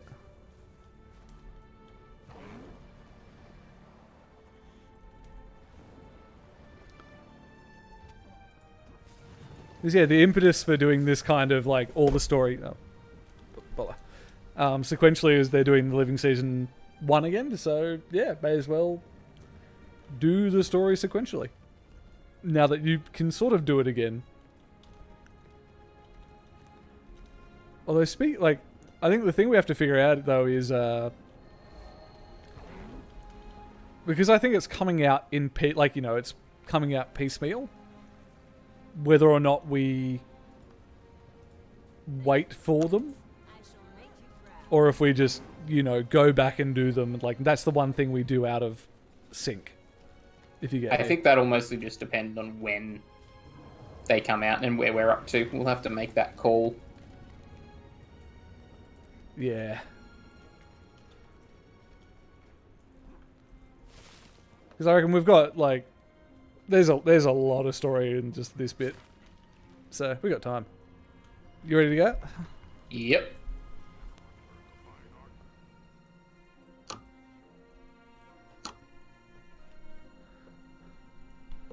I'm just gonna. As far as the story has told me, this guy cheated last time, so I'm gonna bring friends. Right, because I'm not enough.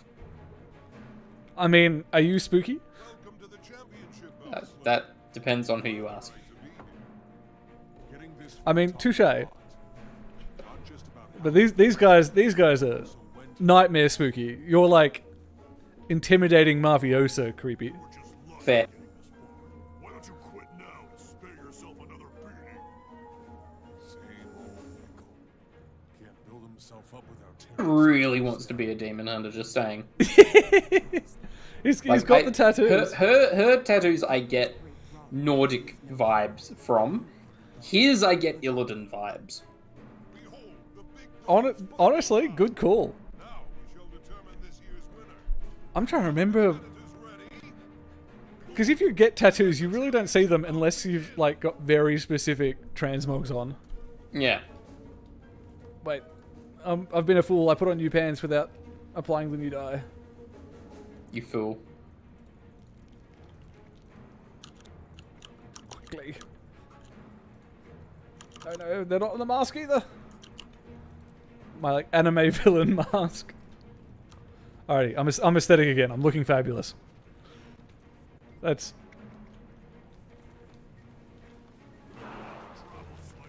Have you got the cheer options again? Have a vine. Honestly, the vine immobilizes, so it's unironically super useful. Have a drink. Boo that man. I want vengeance on him too, but I will just boo him. I mean, that's hurting his self-confidence, and let's be real, for a character like that, that's emotional damage is the most damaging. Yep. It's more than that bone feed could ever do. Please tell me you've got a bone and you can throw. I got it in there. Quick, now that he's down, beat him to death with it. Fatality. Ladies and gentlemen, please join me in congratulating the winner and new champion of the big... The bone's been picked with him. Yay! I want a rematch. I was wrong. I'm stronger than you, tougher than you, and better than you. How could I lose? It's not about strength, Mikkel. It's about purpose and conviction and summoning tons of minions. Well, don't dishonor yourself now in this whining. Well done, Slayer. Today we saw you come back from defeat to rise even higher than before. I mean, the eagle tattoos are like the tattoo options are pretty good. And they will. I mean, the cosmetic options in Guild Wars are solid for like character gen. The Ice Dragon's days are surely numbered. May we all be there when Because I'm trying, like, Black Desert Online probably has the most I dedicate my victory. hardcore and intense character creator. But Guild Wars 2 works quite nicely.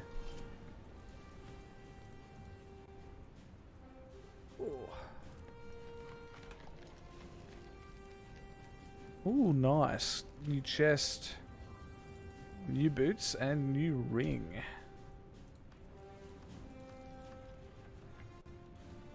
And I don't know if you know about these sort of ones, but like those items we just got, or the ring we just got specifically, the ring and the boots. I was going to get there in the end. You go into your inventory, you double click them, and then you can pick what stats. Oh, yeah, yeah. They're those sort of kind. Oh, and I just got heavy armor shoulders that you might be interested in. So I think all's fair in trading gear we've acquired. Yeah, you're light, aren't you? Yes.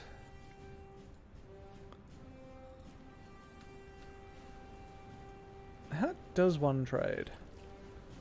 I think I just have to send mail. Should be fine.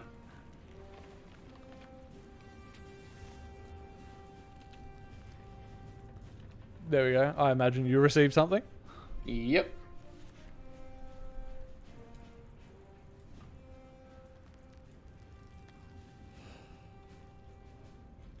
Thank you. Oh. You know those sneezes where it's just like, it's so close, but you can't sneeze? It's right there. It's right there. It's there and then it's gone, and it's just... It's the tip of my nose. That is annoying. Oh. But we are now the Slayer, killer of the King of the Jotun. Champion of... And champion of the Joust. Punching people. Yeah. Well, you're the champion of punching people. I'm your hype person. Every great man in history, behind, like, you know the old saying that behind every great man in history there's a woman? Most people leave out the whole quote, which is a woman, a hype person, and a lawyer. I mean, I'm two of those things in this case. That? Touche. Ooh.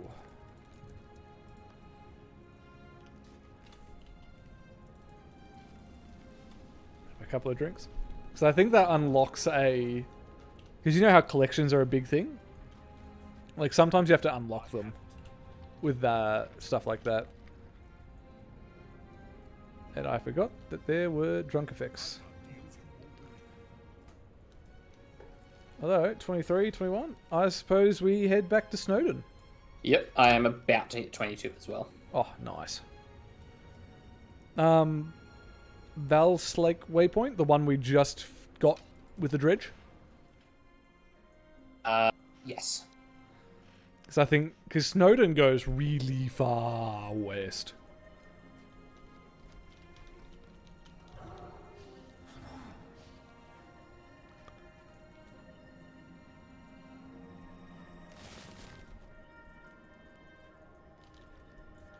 Let me know when you're good. I'm just doing that gear stuff. Oh, yeah. Important to actually have stats on your gear. Yeah. Instead of just really nice armor. Don't really know what I'm going for with this character at this stage. When in doubt... Oh, this one has like 30 options. Oh, yeah. It's like every combination of things. When in doubt, power, precision, and ferocity. That's exactly what I was going to do. And then occasionally I throw in some toughness, vitality pieces, you know. Yeah. Just to have a bit of survivability. Look, I may end up tanking a bit more with this character at this stage. I don't think it matters. I mean, that's the wacky thing about Guild Wars 2. It's just like... Because, like, I did that Guild Wars 2 versus Final Fantasy video, and I didn't realize just how, like... Because I missed so much stuff, which the game does not explain. In my defense, but I should have actually researched it. But apparently, like, some of the best tanks are, like, Mesmers. Interesting. Like, it's... Mesmers and Engineers. Like, it's really not what you... Like, the normal. Ooh, an amulet. Nice. There is a waypoint where I'm at down here. And, Excellent. I got held up by something attacking me and stopping me from mounting. Oh, terribly rude.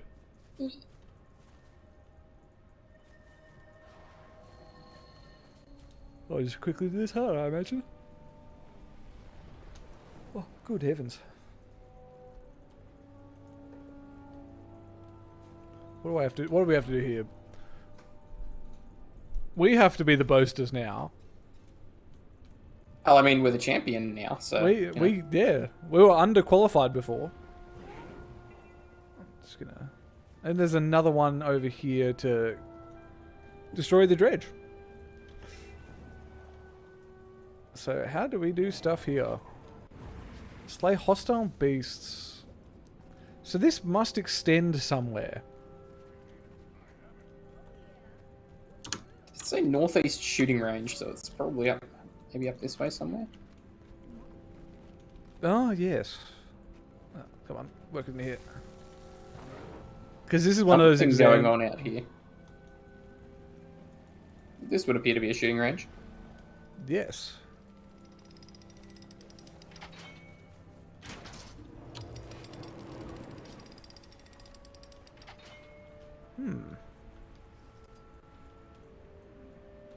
Gives you practice for the siege weapons. Let's see. True. Oh, way off. Bloody hell.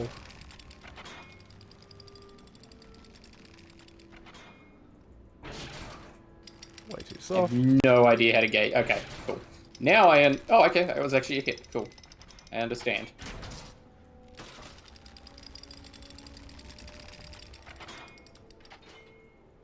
I reckon it's one of those things that, like, if you haven't experienced Gunner in World PvP, it can be one of the, like, coolest, like, additions to a squad.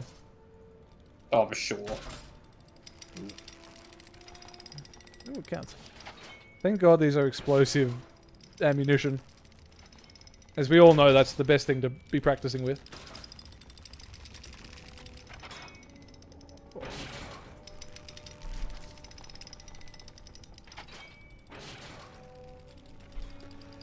Yeah, there definitely isn't the Trinity, and part of me kind of prefers to have the just very stringent rolls. Because it's like, you sort of know where you are. Oh, come on. It's kind of like why I like how Final Fantasy XIV does things, because it's just like, every class has a very specific role. They can only do that role. But then the entire class is designed around it. How am I going to keep missing this thing?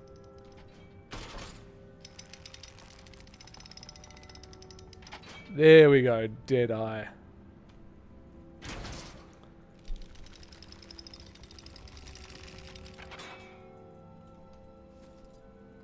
I don't know how... Can we help these guys in a way? Wolf gives me the cunning to outwit Wolfray. You must visit more often. Yeah, this doesn't feel like it's the most efficient way to do this thing. Like, you don't actually get that much progress per hit. Yeah. Unless you get more progress for the longer ones.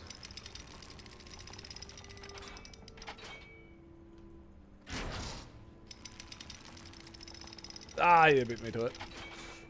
It doesn't feel like it, honestly. Well, let's see if these Dolyak are considered hostile. An important differentiator.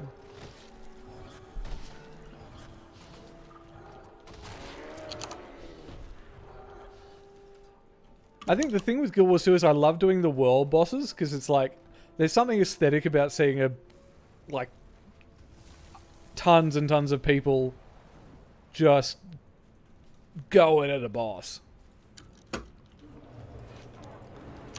Or just an objective. Like, there's something fun with that, but yeah. Like, formal raiding I'd love to try once. But, we're at a hard There's a lot range. to learn getting into raiding in anything is the issue. Oh, yeah.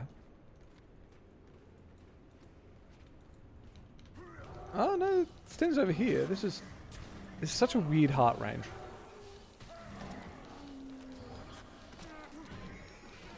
I don't think we got a heart for that. Or we got experience. I'm sure. Honestly, I think the biggest thing that I'd love to see in Final Fantasy and World of Warcraft's like design in terms of open world is that things progress between those events. Because that's the one thing I never got why people didn't do. Like, surely it would be such a well, not easy, but like having the not server, like map-wide events, or just having events that flow on from each other. Like, surely that can't be too hard. Like, Guild Wars 2 clearly has the most experience in it, but still. I think some of that is the issue of you don't want people to have to miss out on parts of it. Like, how long do you make it? How do you distribute the rewards within those pieces and everything? I think you could do it, but I think that's a lot of the challenge comes in with just how exactly you make it always be a positive experience for people and not make people, feel like they're missing out if they have to leave partway through, or that sort of thing. Yeah. When you put it that way, it is a bit difficult. Yeah. Have you finished this hot one, by the way? I just did. Marvelous. Let's see what this vendor has. That's why I kind of like the progress thing, because remember that map objective in the first place? Ooh, that's a good horn. In Heart of Thorns, the like big jungle one. Yeah. Like, I think that's like a masterclass in that sort of design. Yeah, exactly. And that shows that it certainly can be done. No doubt about that. Oh, I forgot about I forgot about the name of this place. Let me know when you see it. Second.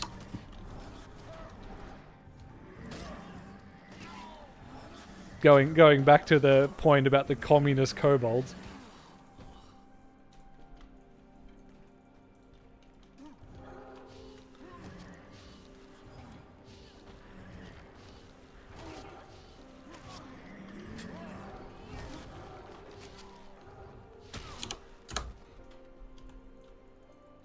I need to go over there to see it. Yes. Yep. There you go. Wow. Just lean into it. I mean, if you're gonna embrace the cheese, you embrace it. Yeah, Final Fantasy definitely does it a little bit, but it's just it's not to the same. I don't know. Caliber's not 100% the right word, but like it's not as obvious. Yeah. I mean, the other thing is, it's like, do you make them repeatable, in which case you end up with the risk of getting stale. It's, yeah. In some ways, it could be argued that those kind of things actually work better when they are emergent. So I would almost argue that something like Wintergrasp is an example of that kind of region-wide event that develops and progresses over a longer period of time based on player actions. I mean, yeah, it's a formalized war that happens every two... how often was it? Is it 2 hours? Because it definitely wasn't every hour. I think it was longer than that, because it had to give you time to do the raid. Yeah, it might be like Was it 3 or 4. Yeah. Can't remember. I want to say 4. It could have been 2. I could be completely wrong. Yeah, I mean, we'll find out probably at the end of the year. Yeah. Actually, yeah, I think you're right, Disco. That the biggest factor is that Guild Wars events have an impact on the playing world. Like, there's a zone where it's the centaurs fighting the humans, and if the centaurs win an outpost, like, all the merchants that would be in that outpost are unavailable. Yeah. And that kind of thing is very rarely seen. Yeah. Which, again, I think is why Wintergrass was a good example of that, because you had the same thing. Whichever side won had Wintergrass. Yeah, and there was a lot, like, there was the raid, there was the buff. You could get the, what were they called? The stones, the... Yep. Whatever Can't it was. remember what they were called, but I know exactly what you mean. Yeah, the stone tokens you could get PvP stuff with. Yeah. There were things. Yeah, but... I kind of think generally... And I think those events still certainly have a place, like in... You know, we have seen some things like that. But I think PvP is an easier way to implement that kind of system in a rewarding fashion, because the challenge is always going to... Let's hurry to this event as well. Oh, yeah. Well, I mean, actually, here's an example of it happening in here. It's like, this place wasn't defended, so now it's being occupied. But I reckon you are 100% right that because players are naturally... I was going to say volatile, but, like, they're different. They're human. They've got reactions. It's a lot. Players are always going to be a lot more bigger dynamic. challenge than any balanced PvE encounter. Yeah, and they're always going to be a lot more dynamic. Yeah. It's always going to be a different experience, which I think is what a lot of people want for these kinds of events. They don't want it to get stale.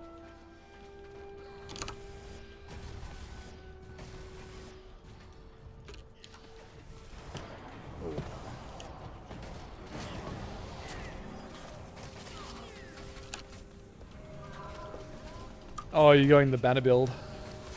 Yeah. Nice. It looked interesting. I think it's got such nice support. And the banner ultimate can just revive. Yeah, if we do get deeper on all of this, I'm thinking sort of a more tanky, supporty build will be quite fun. Oh, pardon me. Yeah, I mean, I'm not going to complain, because I'll probably go very... Because I think Reaper can tank is very, like, it's got very good sustain.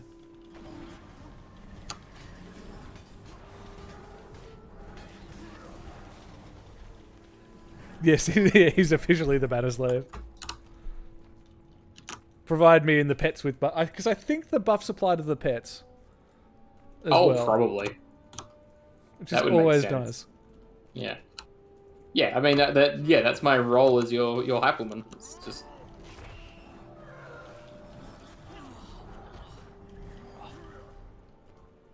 honestly, like, Guild Wars 2 is full of, like, little... of all the MMOs, I think Guild Wars 2 is probably one of the least, like, underappreciated in terms of the effort put into it. It would either be this or, the Star Wars one, Old Republic. Yeah. That's I know that... Because that has, like, a... almost Final Fantasy amount of, like, story cutscenes and stuff like that. It's actually... In some regards, it has more. Like, it's basically a BioWare RPG with MMO elements.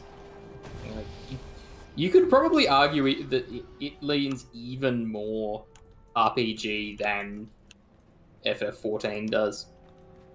I haven't played enough of it or seen enough of it to be confident in that, but what little I do know, like... That'd be an interesting comparison, because I think there's, like, an MSQ equivalent. Oh, yes. Yeah. There's like, your personal character story. Oh, yeah, like, the visuals of SWOTA are a bit dated. Because, like, Guild Wars 2 hasn't changed all that much, and it still looks pretty solid. Like, the art direction was very nice. Don't know what happened with SWOTA. I think they were going a different way. But it was also very heavily based on the existing BioWare Star Wars RPGs. Oh, that's also a very fair point. I don't know if that carries over to, like, the engine and all of that sort of thing, but in terms of, like, design for how the story progresses and everything, it's in that same vein. Like 100% have seen them having used like another engine that's just a bit. Yeah, it would. I would be interested to know some of that development timeline, whether they did just develop it straight off the KOTOR. Some amount of KOTOR assets and things. I really would not be surprised. No, it would make sense. You've got all of that existing stuff there. At the very least, obviously, the art design would take cues from it. But yeah, how heavily they built it off that. I'd also be interested to look at the time, like the dates of when those things came out, because it was all that same era. And at that stage, like even a couple of years in difference in release dates corresponds to a big visual difference. Which, you know, you can see that with just the difference between WoW and the things that came out in the subsequent years. So Guild Wars 2, August 2012, and SWOTA. December 2011, so only 8-9 months between them? Yeah. So not a huge difference. It might be that they started development quite a bit longer. It may have been a longer dev cycle. It may have just been that they didn't lean as heavily on the graphical fidelity. Entirely possible. Sure. God, there are so many rat men. Let's see. We have to do the humane thing and destroy supports. I'm sure that'll stop the digging communists from getting to us ever again. Ooh, another level.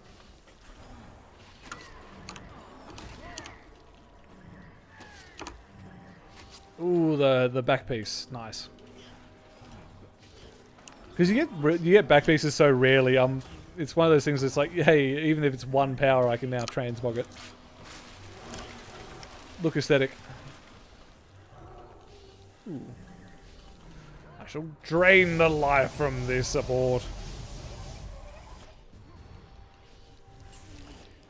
It's canon that, you know, support towers are alive.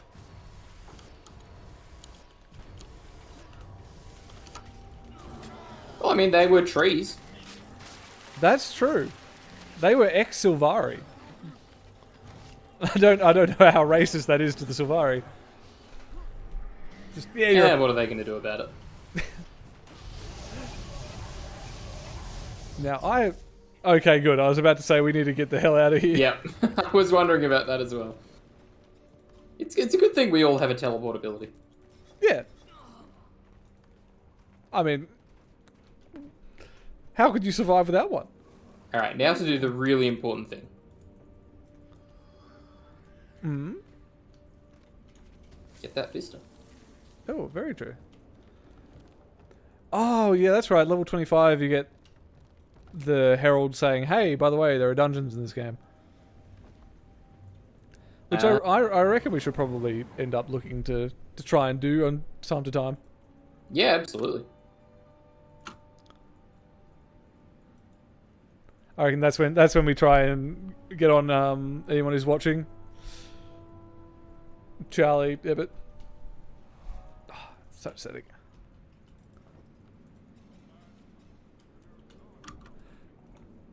Oh, like focusing over from style over fidelity is 100% the way to go. Like World of Warcraft proved that day dot. Like even old classic, you know, 2004 WoW still looks like solid. Yeah, it certainly looks dated, but Oh, yes. it doesn't look bad, I would argue. Or elements of it don't look bad. There are certainly some things in early WoW that do not look good anymore. But a lot of the core things like character design and stuff, yeah, they did the... I don't want to say the correct thing. The future safe thing of prioritizing clean design.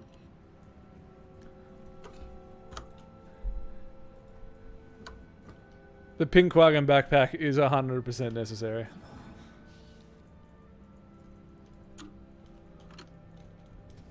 I don't remember when I got I got this back piece, but I can't undo it.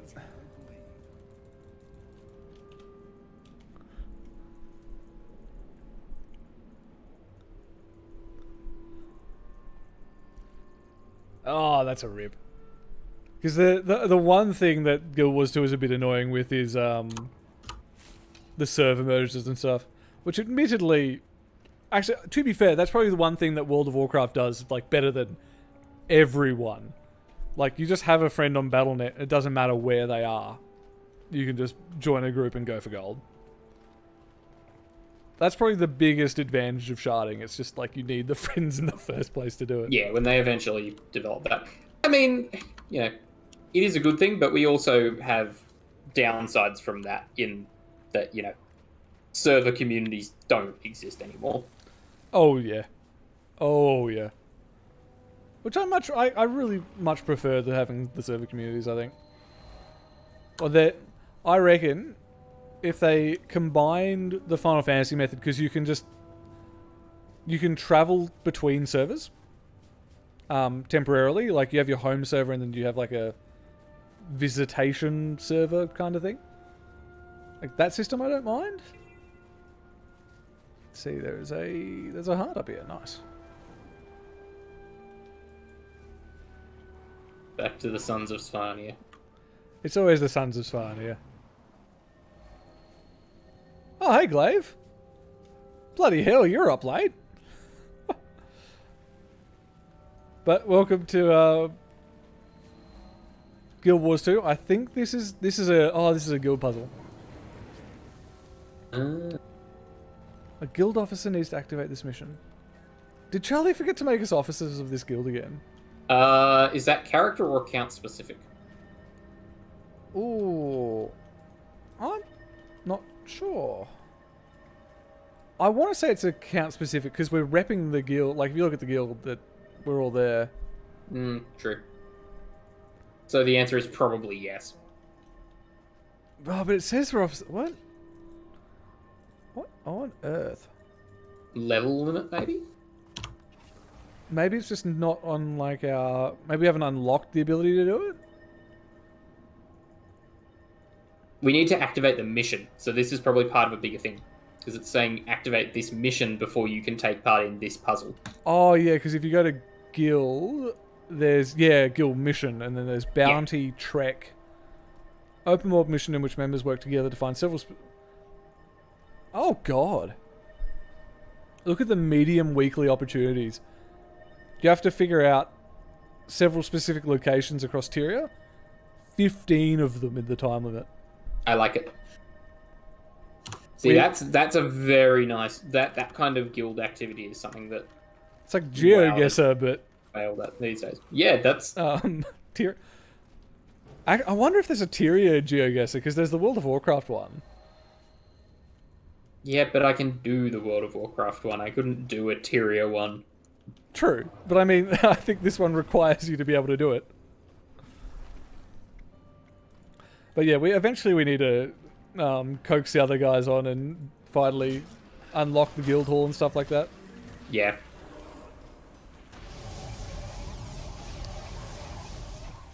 Get the gear to do it.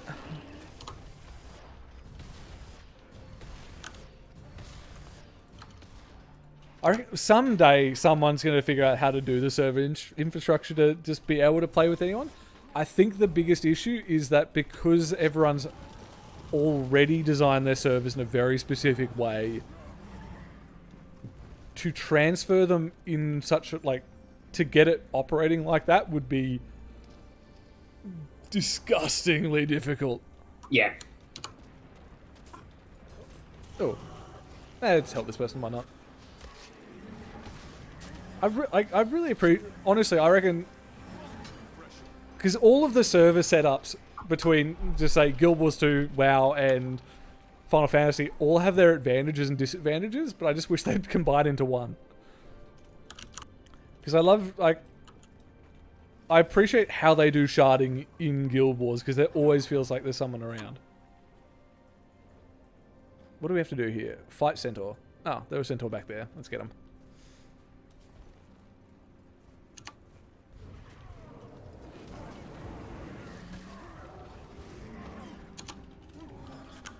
Oh, although I did miss Zinthos. Humans are typically... They're not boring to play against.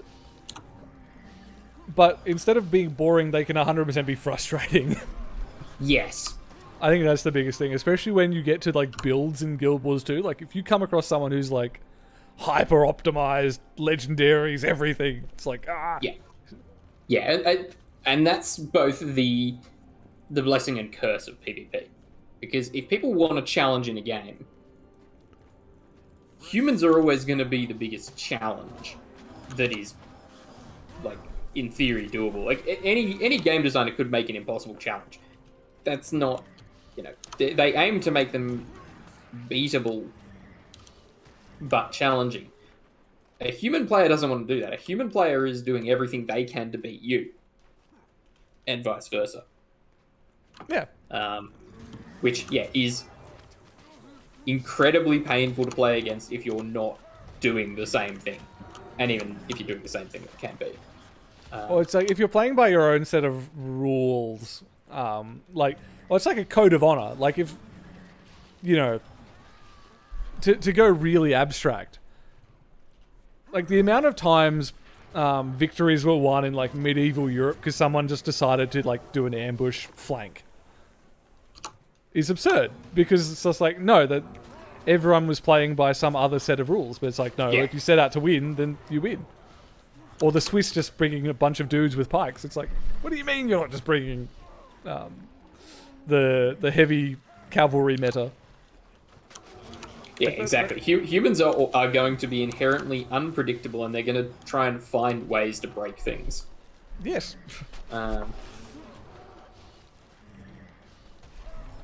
And yeah, and that's why, you know, big events against other players is always going to be more interesting than anything, like, more interesting and varied than any game designer could create. Because you're dealing with other human beings, and God knows what they're going to come up with. Although, speaking of games like that, I really want to try Squad. Because I've heard that's quite good, and they just added the Australians, so... Yes, Squad is actually a good amount of fun. It's, if you enjoyed Battlefield 2 back in the day, it is that. But it's oh. Yeah, I mean, it's actually kind of derived from a mod that was for Battlefield 2. So it is very, very similar in basically every fashion. In a good way. That might be very... I mean, that might be very worth a go, actually. Yeah. For me, I think it finds a nice balance between the extreme sim that you get in Arma and the more fun game. Yeah.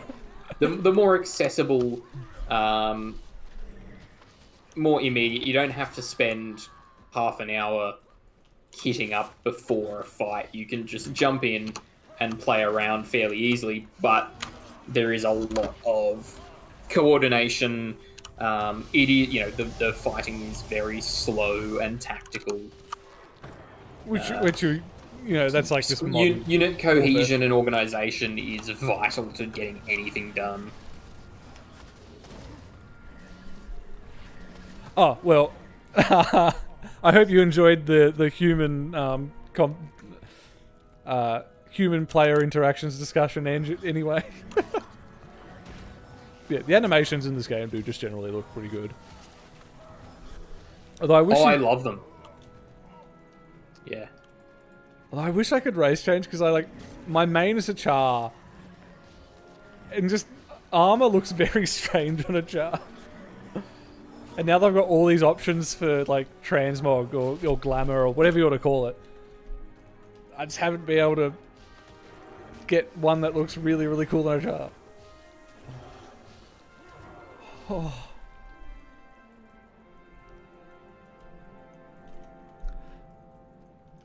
Let's see. Have you finished this one? Yes, I have. Ah, there's a hero point to our northwest. Ah, yes, I see it. I think it's in a cave, if I remember, and that cave is somewhere this way. It does look like a cave type of thing.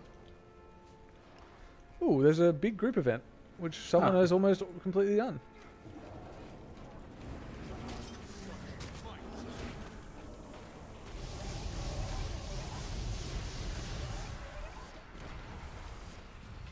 Oh, and an achievement. What do you know? I'll take a bronze contribution. Yeah, honestly. A bronze contribution and a grand chest, because that's the other thing we get here.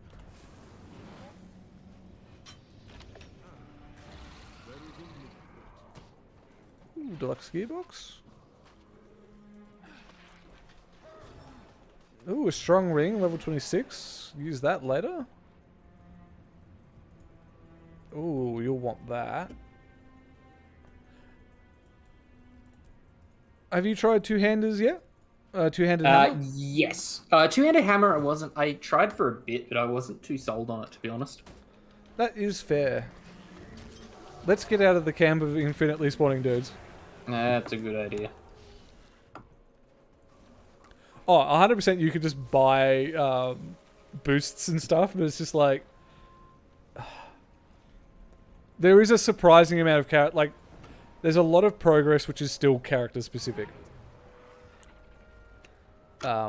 Like the story progress and stuff like that. Caves here. Oh, caves there. Cool. And I'm just sending you a pair of pants when you You get to got level some 26. shoulders I will send you as well. Nice. I just right click you and press send mail. Ah, okay, cool. It makes it life super easy.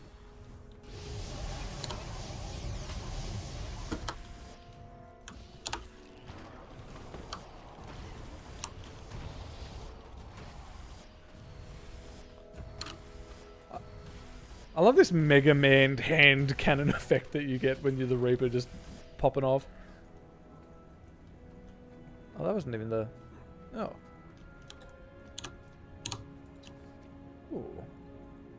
Oh, those are nice. Can we get up there? I think we can over here.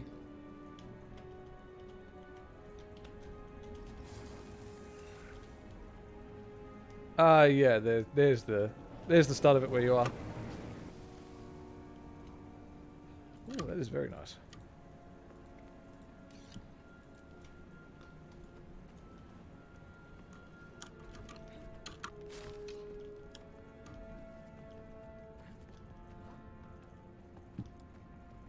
Oh, that's true. You do get tons of tomes, especially if you do PvP. Because they really balance out the fact that you're not out in the world leveling with the tomes of experience. Oh, and you get a convenient little portal on your way out.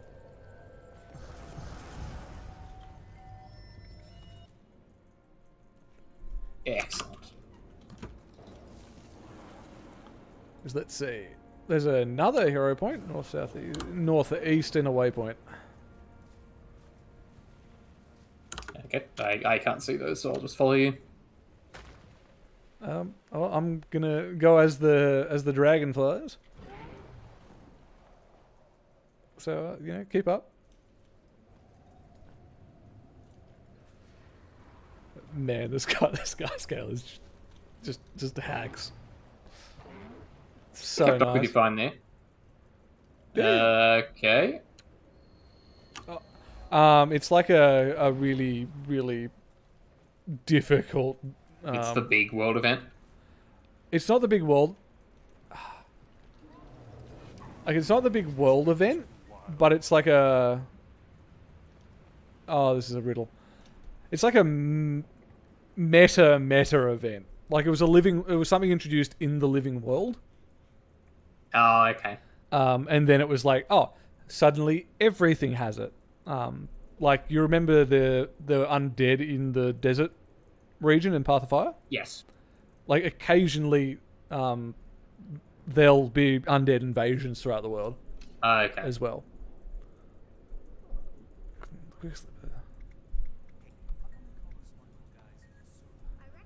Ah, yeah, easy. Do you use scepters or daggers? I can use daggers. I don't know if I can use scepters. Apparently I can. I don't think I've used a scepter.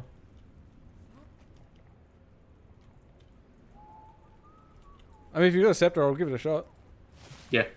It's either that or I'm gonna Destroy it. salvage or vendor it, so...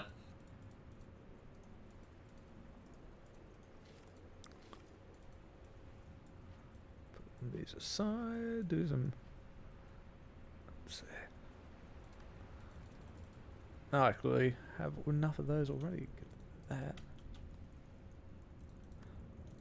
that. Infantry management. The most fun part of any stream.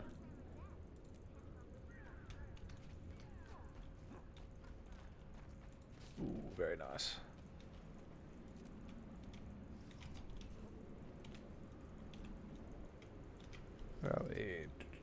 And they are weaker. Rip.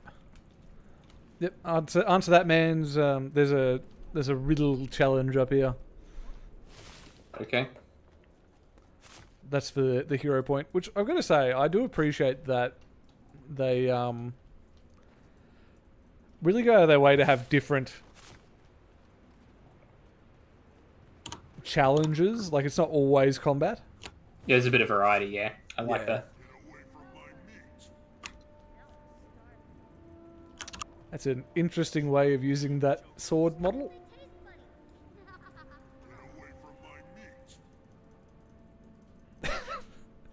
Who did the voiceover for this? The meat man had way too much fun with the emphasis.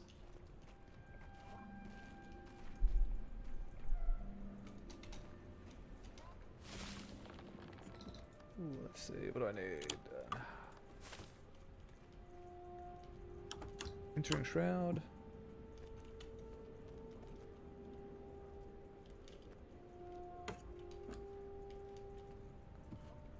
Mark spell unblockable and generate force. Did you get the point of interest? The one in the lake? You just have to... you just have to step inside the building there. Oh, yes, actually, I did totally miss that.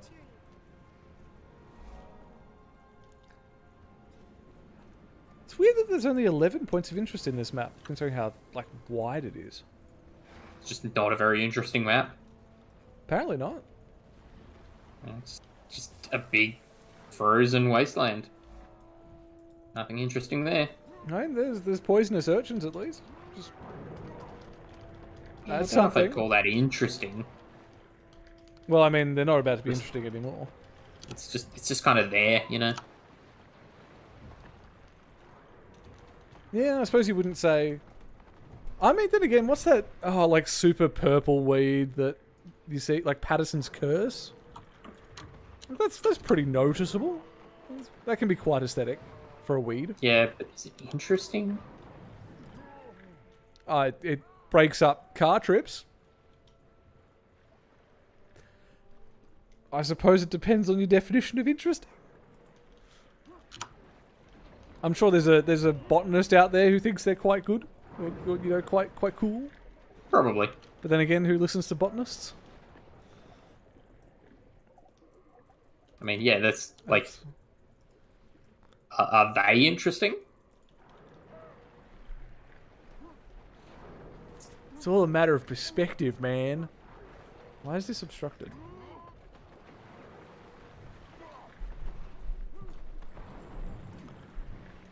Another level. Getting the boost was the correct decision as well.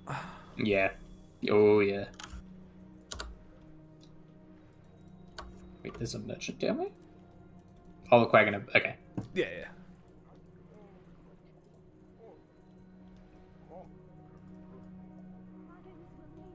Nope, doesn't sell anything interesting.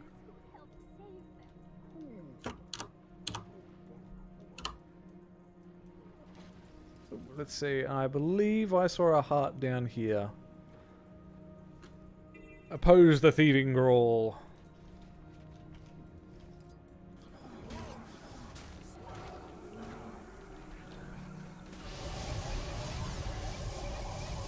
Oh, that's where the vulnerability is from. Nice. Oh. Ice worms.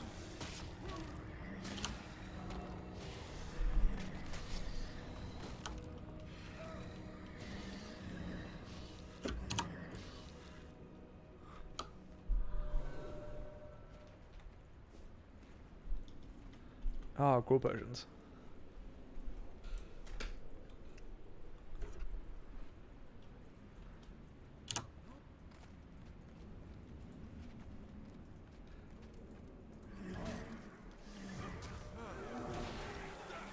His life finally sort of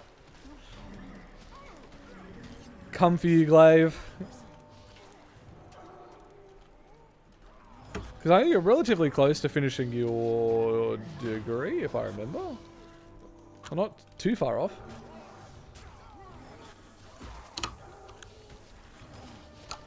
Because Josh, for the stream history, Glaive's probably one of the OGs from like the first set of them. Ah, nice. For a bit of context of why I know other like specific details. That's just being a good streamer. If a streamer doesn't know the life story of everyone in their chat, they're not a good streamer. Well, exactly. I mean, that's honestly the advantage of coming to smaller streams is that you can just talk in that much depth, because like you hit Asmongold levels and suddenly you don't understand anyone. Yeah, I mean, like, just, you know, does Asmongold know every single person in his chat? You know, maybe he's not a good streamer if he doesn't. That's true. Yeah. He might have lost his edge. Yeah, exactly.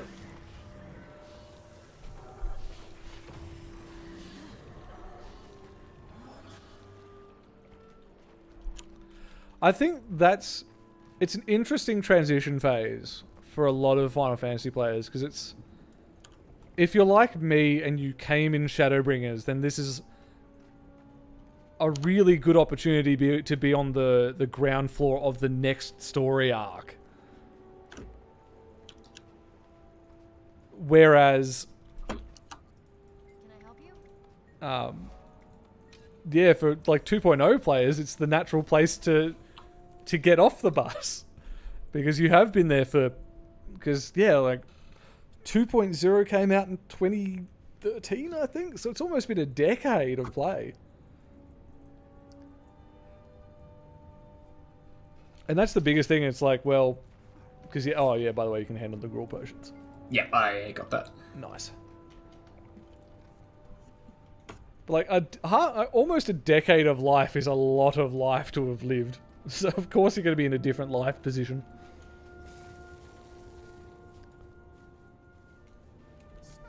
Because oh, there's a waypoint down here. It's probably worth getting. Ooh, yep. It's also a vista down to our southwest. Oh, nice. We're actually back to our west now. Yeah, like after a decade of playing a game, it's nice to take a break and then get on with life. Especially because, like, I know in your specific case, having a partner now, having a bit more of a career direction, like, a game can 100% get in the way until you're very established. Like, the reason I'm happy to spend a lot of time on games is, like, I know when I'm going to work, I know what I have to do. It's very sort of dull. And don't be wrong, I want to change that circumstance, but I'm waiting till mid-year before I can do my next bit of, like, education. And especially MMOs are like the most time-intensive games because there's no end to them. That's why I don't have one that I play frequently these days. I mean, fair enough.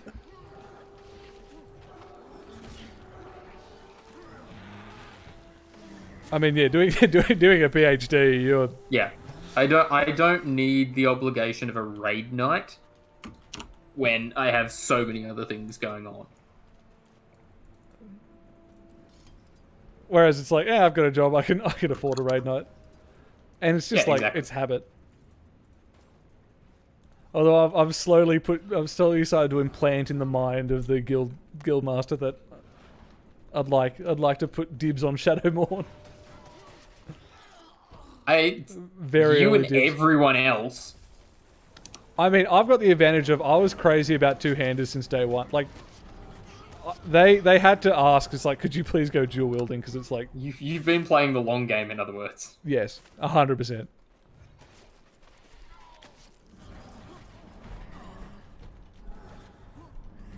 And no, exactly, and it's I think 14 is definitely a very good game where, they actually gave an ending, which is absurd. Like, not just in games, but in, like, storytelling in general these days. Yeah. To have an ending and then be able to go like, alright, well, here's the next one and we're going to take it back and we're going to relax a bit. Yeah, like it is a natural end, which is good. And I think it's also a case because it's a natural end for you to leave, and you don't ever leave with those bad feelings. So like you don't have to raid or pretty much like anything.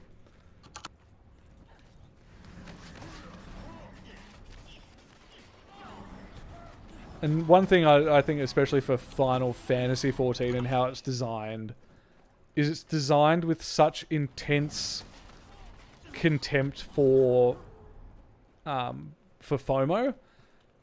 So one day, if you come back and you decide to come back in an expansion or two's time when you're established, and you're like, I want to try it all.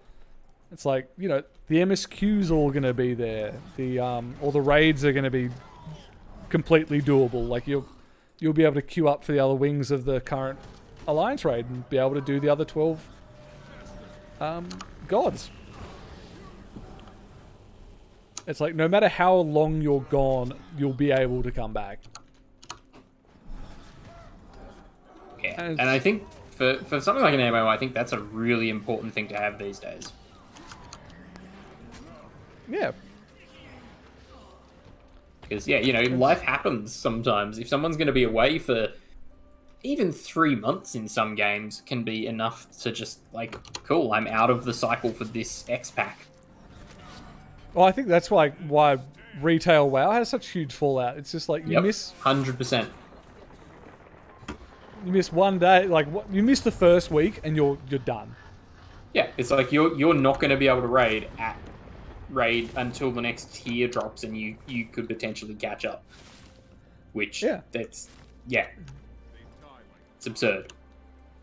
I think some of that has to also be put on WoW's player base, that most guilds expect people to always be at, like, relevant tier.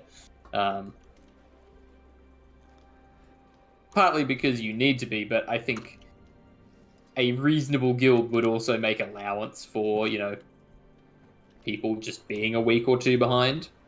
Yeah. Yeah, and which is why I kind of like the classic system, because it's all based on loot. So if you miss a week or two of gear, it's like not the worst thing. Yeah. Do we have to go in there? Is that what you're... Oh, there's the path of interest in that. Yeah, that's what I was wondering. Is that what we need to go for it? Yeah. Oh yeah, like the fact that they updated the trust system, like they went back and they did it. So any new adventurer that comes through Final Fantasy is going to have so much easier a time. Like, what, actually developing older content? Wow, what a insane idea. I know. Honestly, like, as a point of reference, Josh, there were 2 big 8-man dungeons that you had to do before, which were like, you know, hugely important to the story. And what people used to do was they'd speedrun them, and just skip cutscenes, and then people would miss like important, like dialogue and story moments and whatnot. Yeah. So what they did instead was then made the cutscenes unskippable, which meant that there's one of them called Praetorium. I think it was Praetorium. It would take like 40 to 50 minutes of time, and only 5 or 10 minutes of that would just be gameplay, and the other half would be cutscenes. Like I would do housework in that time. Where are different things? Some stuff to our west, it looks like. Oh, and we in the middle we missed. Yep. And it looks like there was the Centaur camp, and then there was the Seraph camp as well. Yeah. And there were 2. It was one of those weird things. But yeah, so what they did was they split those 2 sort of dungeons into 3, made them 4-man, cut down all of the stuff that was unnecessary from them, and gave all the bosses, like, they reworked all of the bosses. That's dedication to improving things, to make that kind of sweeping change to a core, like, part of the game.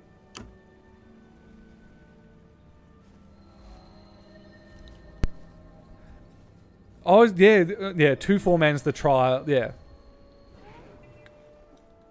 Like, going to that much effort's, like, absurdly cool. Yeah.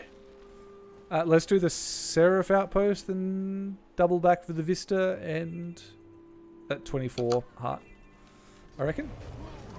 Sounds good. Oh, yeah, no, of course the bosses are better, because there's actual mechanics to them now.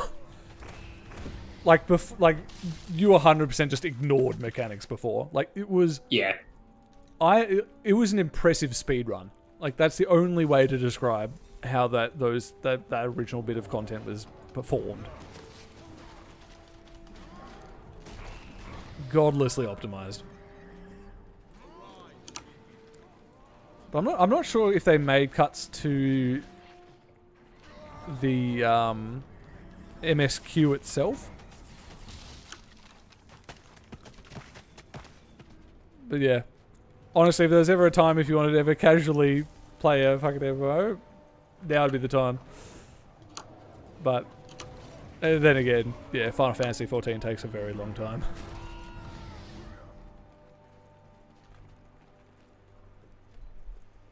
And, although I need to get around to doing 6.1. Because I think it'll probably be one of those things that I come back for the patches, and do the patches, and then head about my merry day. But I think at this point, this is like my Guild Wars 2 time for the most part, unless they bring out something cool. Yeah. Which they do a lot of, like, you know, you look at the Living World stories for the other expansions that came afterwards, and the Icebridge Saga, like, every patch they come out with is like a new map, new currencies, new map objective, like, and meta objectives, events. They go hard.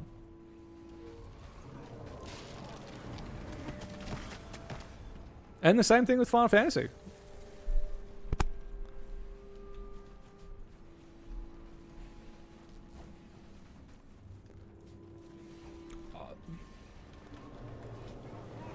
Honestly, I think they did more revamping of 2.0 than they did actually adding stuff in 6.1.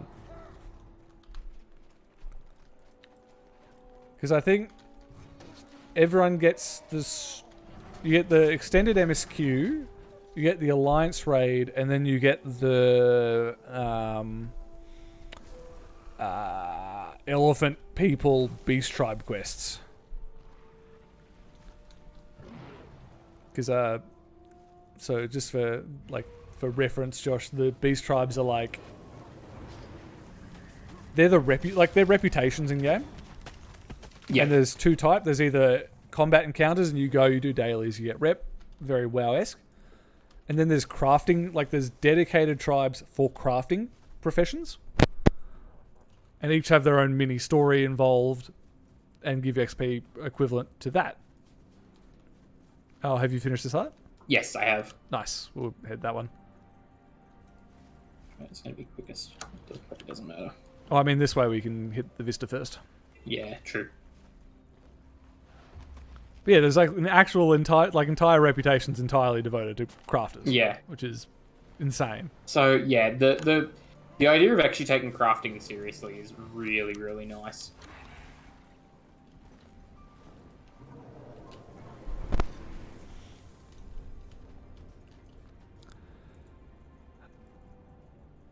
Oh yeah, because I think the MSQ got a lot of cuts in Stormblood, I think it was, which is very convenient for all the people who came in at in the WoW refugee wave. Because there are already some moments in the Realm Reborn's MSQ which were slow, real slow.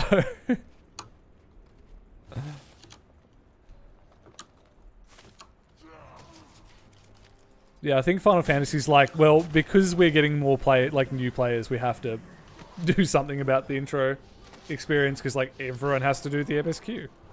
Yeah. That's like the non-negotiable bit of Final Fantasy. Yeah, which, you know, that's what I was saying before. It's if actually taking new player experience seriously is a really important thing for MMOs. Because that's how you get new players. Well, I suppose that's how you keep new players. Oh, exactly. Yeah, I was More actually about to say it. Yeah. You have to, because, yeah, getting them in is one job. Keeping them till the end game is a lot more difficult. Oh, did they add a final role quest as well? Is that like the Void, like the equivalent of the Void one in Shadowbringers, where if you do all the different role quests, you get an extra special one? There's one thing I'm a little disappointed in with Endwalker was, so like for the first few expansions, like you get a dedicated story for your class. Yeah. And because you're the Warrior of Light, you can be all the classes, so, you know, every time you level a class, you get to go through an entirely new story.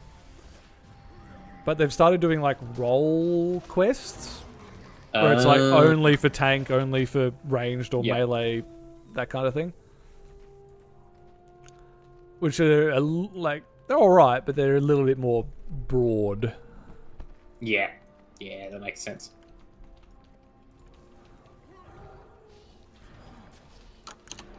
Ah, that's actually pretty good. I still need to do I still need to level up other alts, because I have just tanks, really. Which, by the way, like, tanking in Final Fantasy is so nice.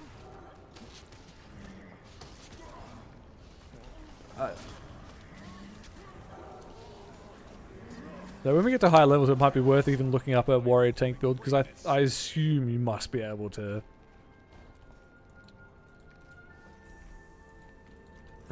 tank in some fashion as a warrior. Oh yeah, I mean, like, it's a warrior.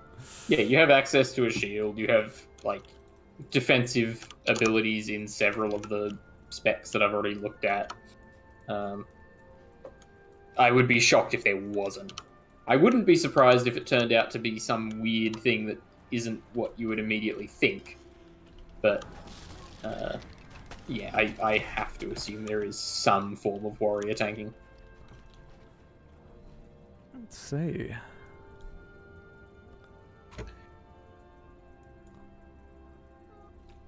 What do you have left to do in this? I'm 90% complete.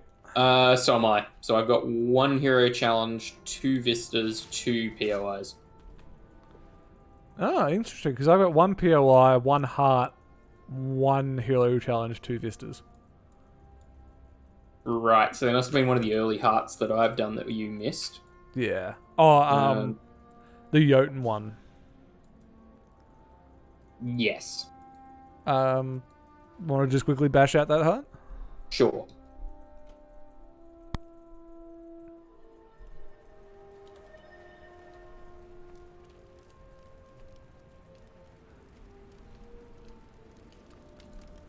I think this one was a little bit more annoying.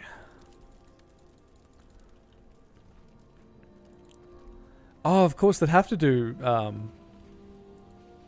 Do you have the point of interest just north of here? I do not, actually. Okay. Do you have that one? No. Weird, because actually that's the last one of these I need. Yeah, so there's probably one that I just missed that we were both at. There might be some over... Actually... It's southeast of here, apparently.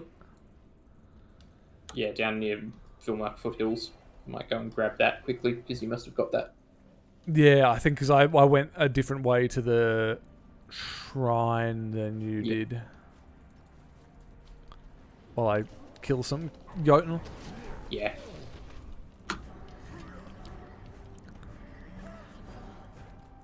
Yeah, I think when it comes to WoW, Blizzard really learns the work, like, not the good lessons from what they do right.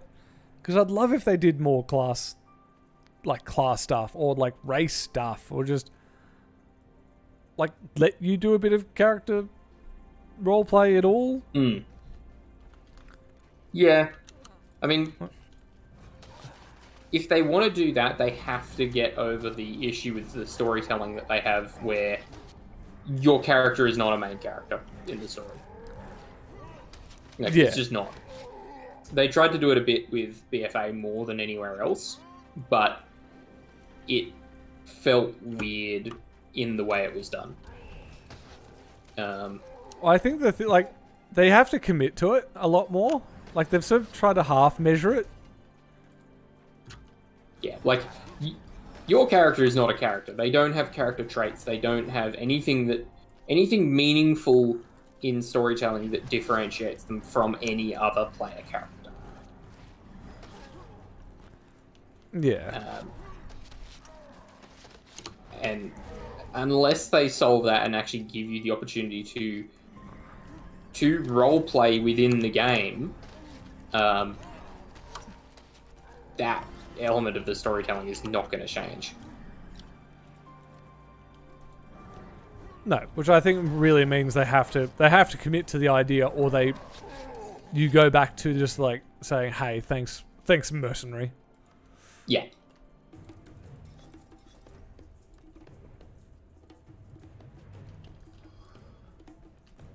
Ooh. I'll help you. Because I think that's something that Guild Wars 2 and Final Fantasy do very well. Is it has a very clear idea. It's just like, yeah, you are the protagonist, and that's it. Yeah, you appear in cutscenes. Yeah, that's something that WoW doesn't always do. Like, WoW very rarely does. They did it a bit more in BFA than in anything else, but ultimately, in 99% of the story and cutscenes in WoW, you're just a viewer. Yeah, you know, you're present for all of these events, but you're just there to watch them. It's like every cutscene in Shadowlands, basically. You know, a lot of the big cutscenes in BFA. You know, I loved what they did with Jaina's story in BFA. Your character did not matter for that story. You were just watching her story. That story could have been told in exactly the same way in Warcraft 4, not in World of Warcraft. Like, it didn't need to be in an MMO where you're role-playing a character. And that's true for most of most of WoW's story that is told.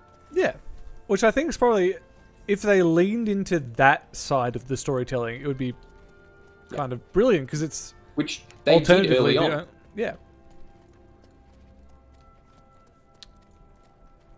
Yeah, that was, I think, one of the strengths of Wrath was you were not, the commander of the garrison or the champion. You were among the champions. You were one of the group of champions that won the Argent tournament. You were one of the champions that attacked Icecrown Citadel. Yeah. It can always be described in lore as a group of champions did this. Which is a small but important difference. Yeah, and then they tried to start moving more towards having your character be a character, which could work, could be great. But when you say, oh, the 25 commanders of the same garrison defeated Gul'dan in WoD, you run into that problem where it's like, hang on a second. You're doing both things and it's not working. Yeah. I think that's probably WoW's biggest issues is that they really don't commit to one idea or another. Yeah, WoW is still very much ideologically in the era where MMOs had to do everything. Like, a good MMO had PvP, PvE, story, like, it had everything in it. These days, that's not how MMOs work. Or they don't need to.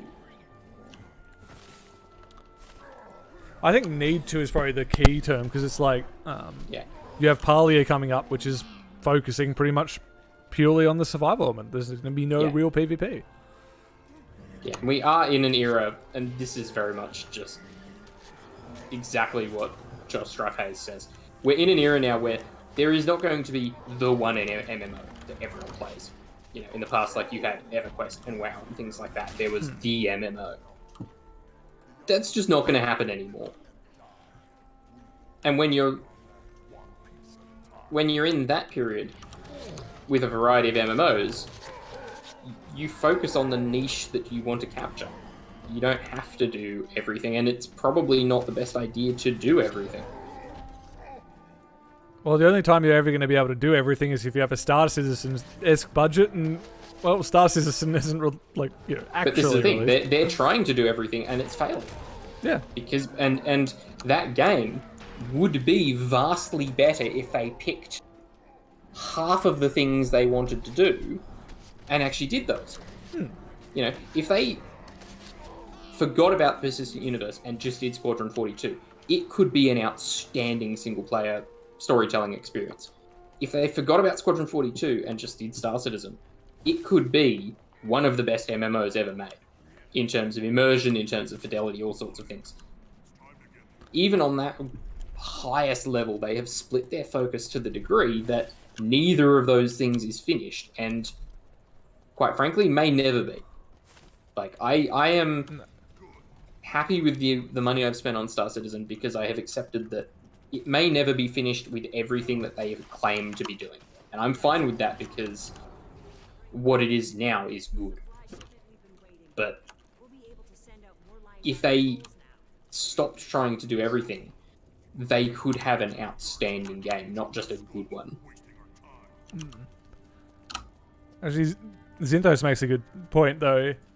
Well, I think there's a note to be made there. That sometimes if you go for, say, a hardcore crowd specifically, that can be quite detrimental sometimes. Because hardcore communities eat themselves up. Like, they cannibalize very hard. Yeah, and I mean, it is a specific sort of... Yeah, that's not an issue with picking a niche. That's which niche do you pick. If you're going for the hardcore market, you need to know what you're getting into. Yes. And that's that is also true of any niche, because if you are focusing on a specific niche and you mess something up in that niche, you lose your entire player base. If you're a generalist MMO and say you do something that messes up your PvP, lots of people are going to be pissed, but a lot of your players are not going to care. Yeah.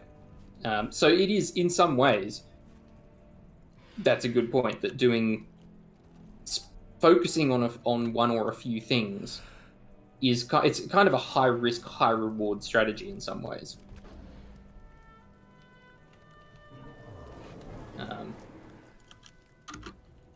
But yeah, I think just by the fact of market saturation, like there are so many MMOs now and so many on the way.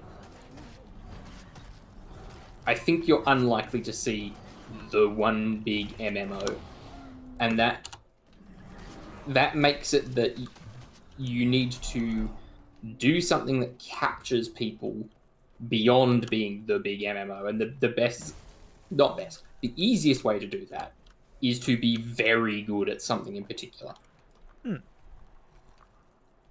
And capture the crowd that wants that, capture the PvP crowd or the raiding crowd.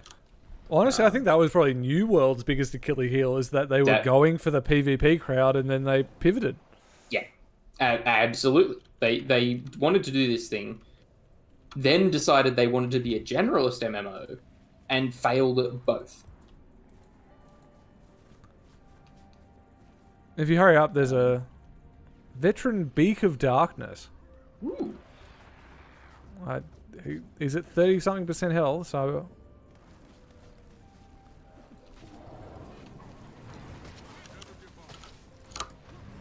Quickly, get a tag. I got it. Oh! Got the tag.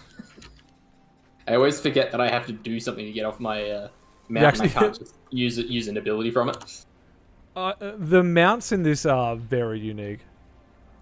I like how they do it, it's just I'm not used to it yet. Yeah.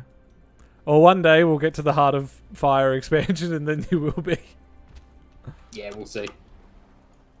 Now the question is... there's an invisible wall there, so there's a cave entrance somewhere into that vista. Probably down here with the... So, yep, here it is. Oh, nicely sorted. Oh, mounts are not allowed, okay. Oh, so this is an actual... Jumping puzzle time. Oh. Yeah. And, to be clear, focusing on one thing doesn't mean you don't do other things. It's just You have a selling... you have a selling point. Yeah, it's like Guild Wars is good at a lot of things, but it is known for PvP above all else, and also the sort of open world, these jumping puzzles, world events, that sort of thing. It does other things in amongst that, but it doesn't... It's not a leader in any of those other things. Those are not the main selling point of the game. At least not initially. Not for most people. Yeah. I think the best example of that is the story. Like, Guild Wars 2 story is actually really, really competent. But, yeah. Oh, that's right. You don't get the glider as well. Smooth. I've begun to rely on that maybe a little bit too much. Don't suppose I could get a... Ah, thank you. Give me a sec.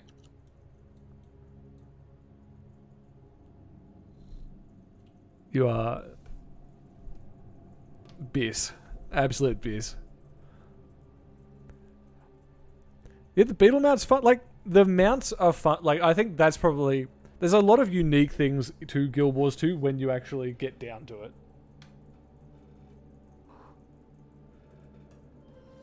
It's just very rare for you to get down into it. Or, like, not many people sort of do. And it's not things that are known and reasons that people get into the game. I guess that's the main thing. Is the things I'm talking about are not necessarily the actual design of the game. It's the things that the game focuses on, and particularly focuses on in how it's perceived. Yeah.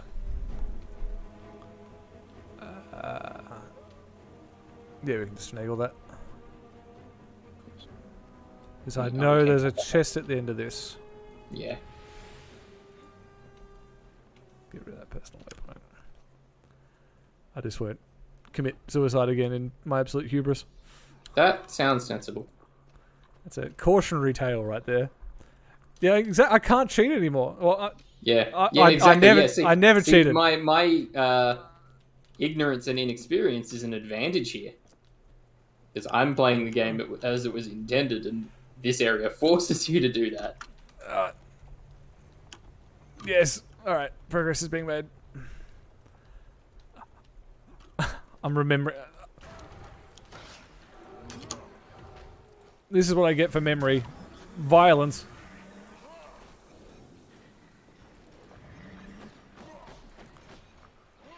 I mean, it was very smart of them to add this to a lot of these old ones, because Yes. otherwise, 100% people are just going to cheat it. Splendid chest up here. Excellent. Nothing. No new gloves. And a gem I can put into something. Let's put it into the staff. I got a trident and a light helmet. Ooh. What's the light helmet stats? 14, 8 power, 6 ferocity. Ooh, is that 6 ferocity like the rune, or? No, Oh yeah, no, hit me. that's just base stat. Hit me up with that. Let's check. Can you use tridents? I believe I can.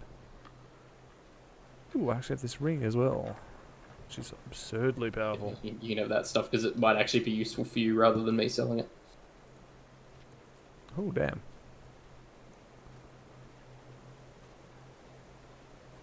Forward.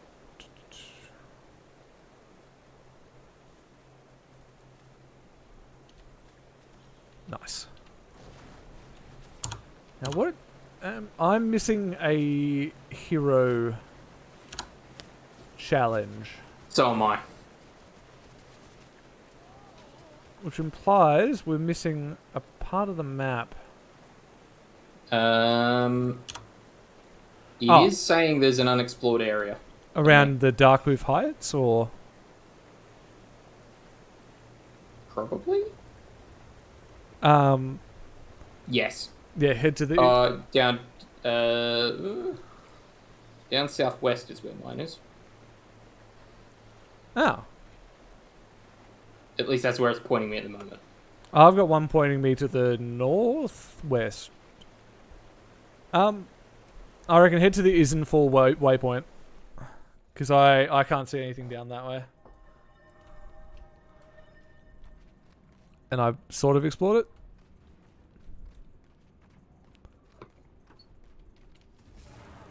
I can return to shooting. It's my evil necrotic looking sky scale.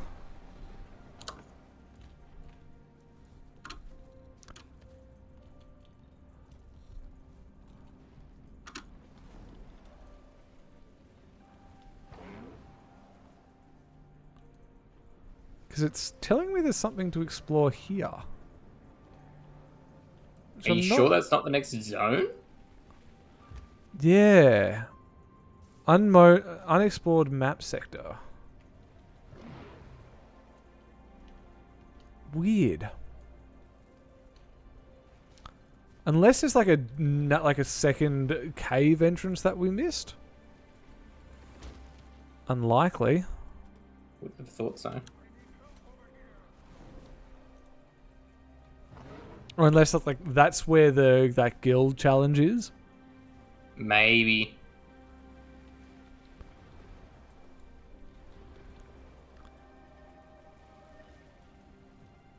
Yeah, that might be it. We've got that hero point.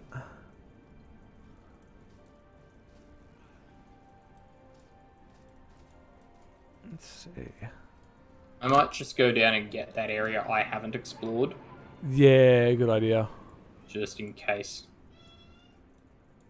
Oh, actually, I think the area I haven't explored might be Molengrad, in that area around there. Oh, weird. Or actually, no, it wouldn't be Molengrad because we did go in there, but it's something in this area. Oh, yeah. There is maybe. a cave here. And there is a hero point in this cave. Ah, well spotted then. This is it.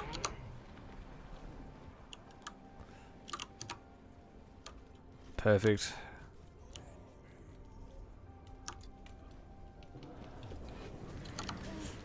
Let's kill the inhabitants of this cave and get our hero point. Yes, truly heroic thing to do. We're definitely not the bad guy. Oh, the hero point's a Grawl totem as well. At this point, we're just role-playing the British Museum, acquiring more power from the artifacts of the natives. Yep. Come in, exterminate, take fancy stuff, and then claim to be the good guys. It's easy and then to in be 500 years, when the Grawl ask for it back, say no. It's good to be the protagonists. And there is the map completion. And I get... Yep. Oh, that's a pretty good piece of heavy foot armor. I think you might enjoy. I'm also just going to teleport to that pagoda. Potagar Steddings waypoint, just so we're out of the violent cave. Good thinking.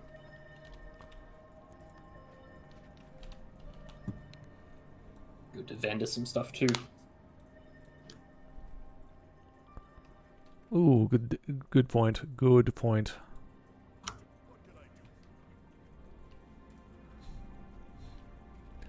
Oh, considering it's 10 past 10, do you want to call it there? Yes, that's a good time, I think.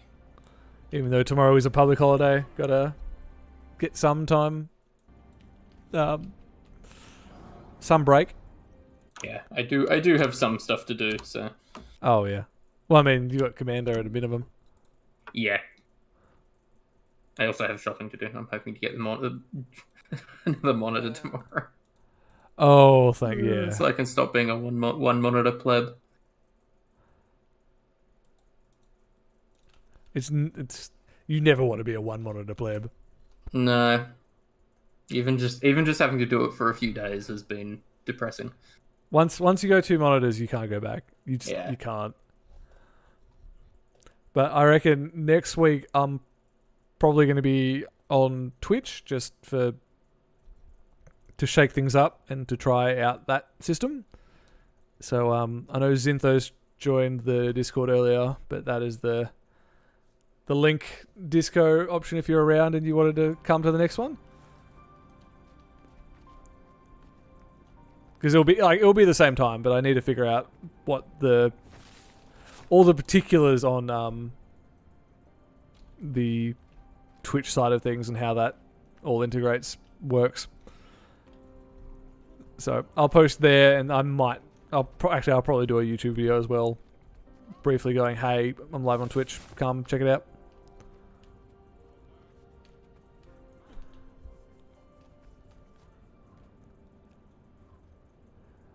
Oh, having to go back to one monitor is the worst. It's just... At that point, you have to just do everything in your power to return to 2. Ooh. Yeah, that's why. That's I why think you I'm do just shop. going to do it tomorrow. You got the same boots I did.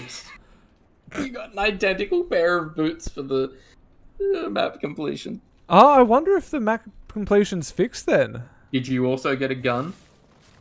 No, I got It's not. a medium pair of gloves. Nope, I got a gun. Oh, okay. So, Slight it's variation. not fixed. We just had. I got Interesting good one. RNG. Yes.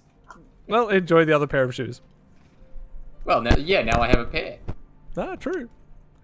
God, imagine if games like MMOs made you do that. You have to get 2 sets of shoes. Yeah, but can you imagine the things you could do having different boots and different gloves? You could hyper optimize. It would be disgusting.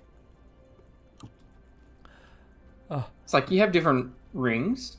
You know, it's like you have 2 gloves, 2 boots, 10 ring slots, 2 earring slots. I reckon you could have a strength factor to how much neck space could you have? I mean, this is like a Not much YouTube... to start with, but it gets bigger if you wear certain... There are neck items you can get which increase the amount of neck items you can wear. Ooh. Honestly, that's like a YouTube video challenge kind of thing. It's just like, how much can you an adventurer actually wear? Like, how many slots could you actively properly get? But we'll leave these villagers to their fate so we can save them next week. That'll be fine. Oh yeah, can you then... How do you break it down further that there's like the sole of the shoe has its own stats, then the rest of it, then the stitching? I reckon you could probably make that just goes into crafting. That's a crafting system that takes into account the type of materials you use. There is a game that does that to some degree, where you can use like different materials for different parts of an item and it changes the stats. I swear there was a game that did that. I mean, Guild Wars technically does it a little bit. Because you have like the insignias that change what stat allocation. Yeah, but I swear I am thinking of a game, and it may be a really old one, I'm not sure, that it would be like if you were crafting a sword or an axe, for example, the wood you used for the handle and the metal you used were separate slots and would change the stats of things. I am going to have to figure out what game this is now. Is it Dwarf Fortress? No, because I have not played Dwarf Fortress. I have no doubt that Dwarf Fortress does something like that. I'm trying to rack my brain now as what this is.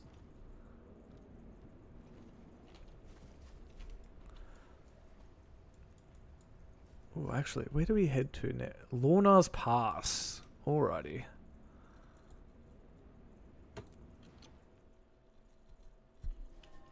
Oh, you're perfect level for it as well.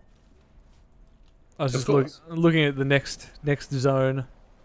I'm playing the game the way it was intended. That's true. It's all working perfectly. We're actually going through the things properly. Incredibly rare.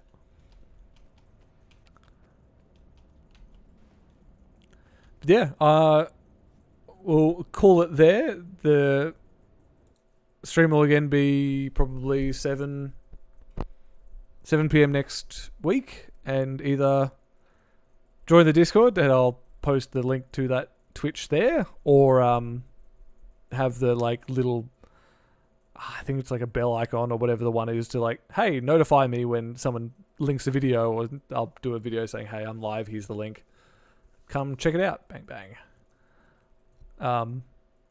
If you are keen, and there's another stream earlier at 1 o'clock, which is Final Fantasy, which is a solo one, because I didn't manage to convince anyone else to jump on the Final Fantasy train. You got me into Guild Wars. Be happy with that. I did. I don't have time for 2 MMOs. I'll try and drag my claws into you for Wrath Classic, but that's a future. Yeah, that's a future problem. That's definitely an easier thing to convince me of. Yeah, I mean, because it's like Guild Wars 2. It's like here's the stream time. Like, you know, it's 3 hours. What is it? Yeah, 3 hours a day, 3 hours a week. That's reasonable to fit in.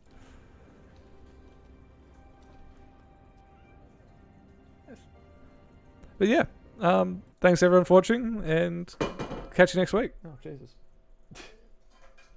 love you. Yep, catch you guys.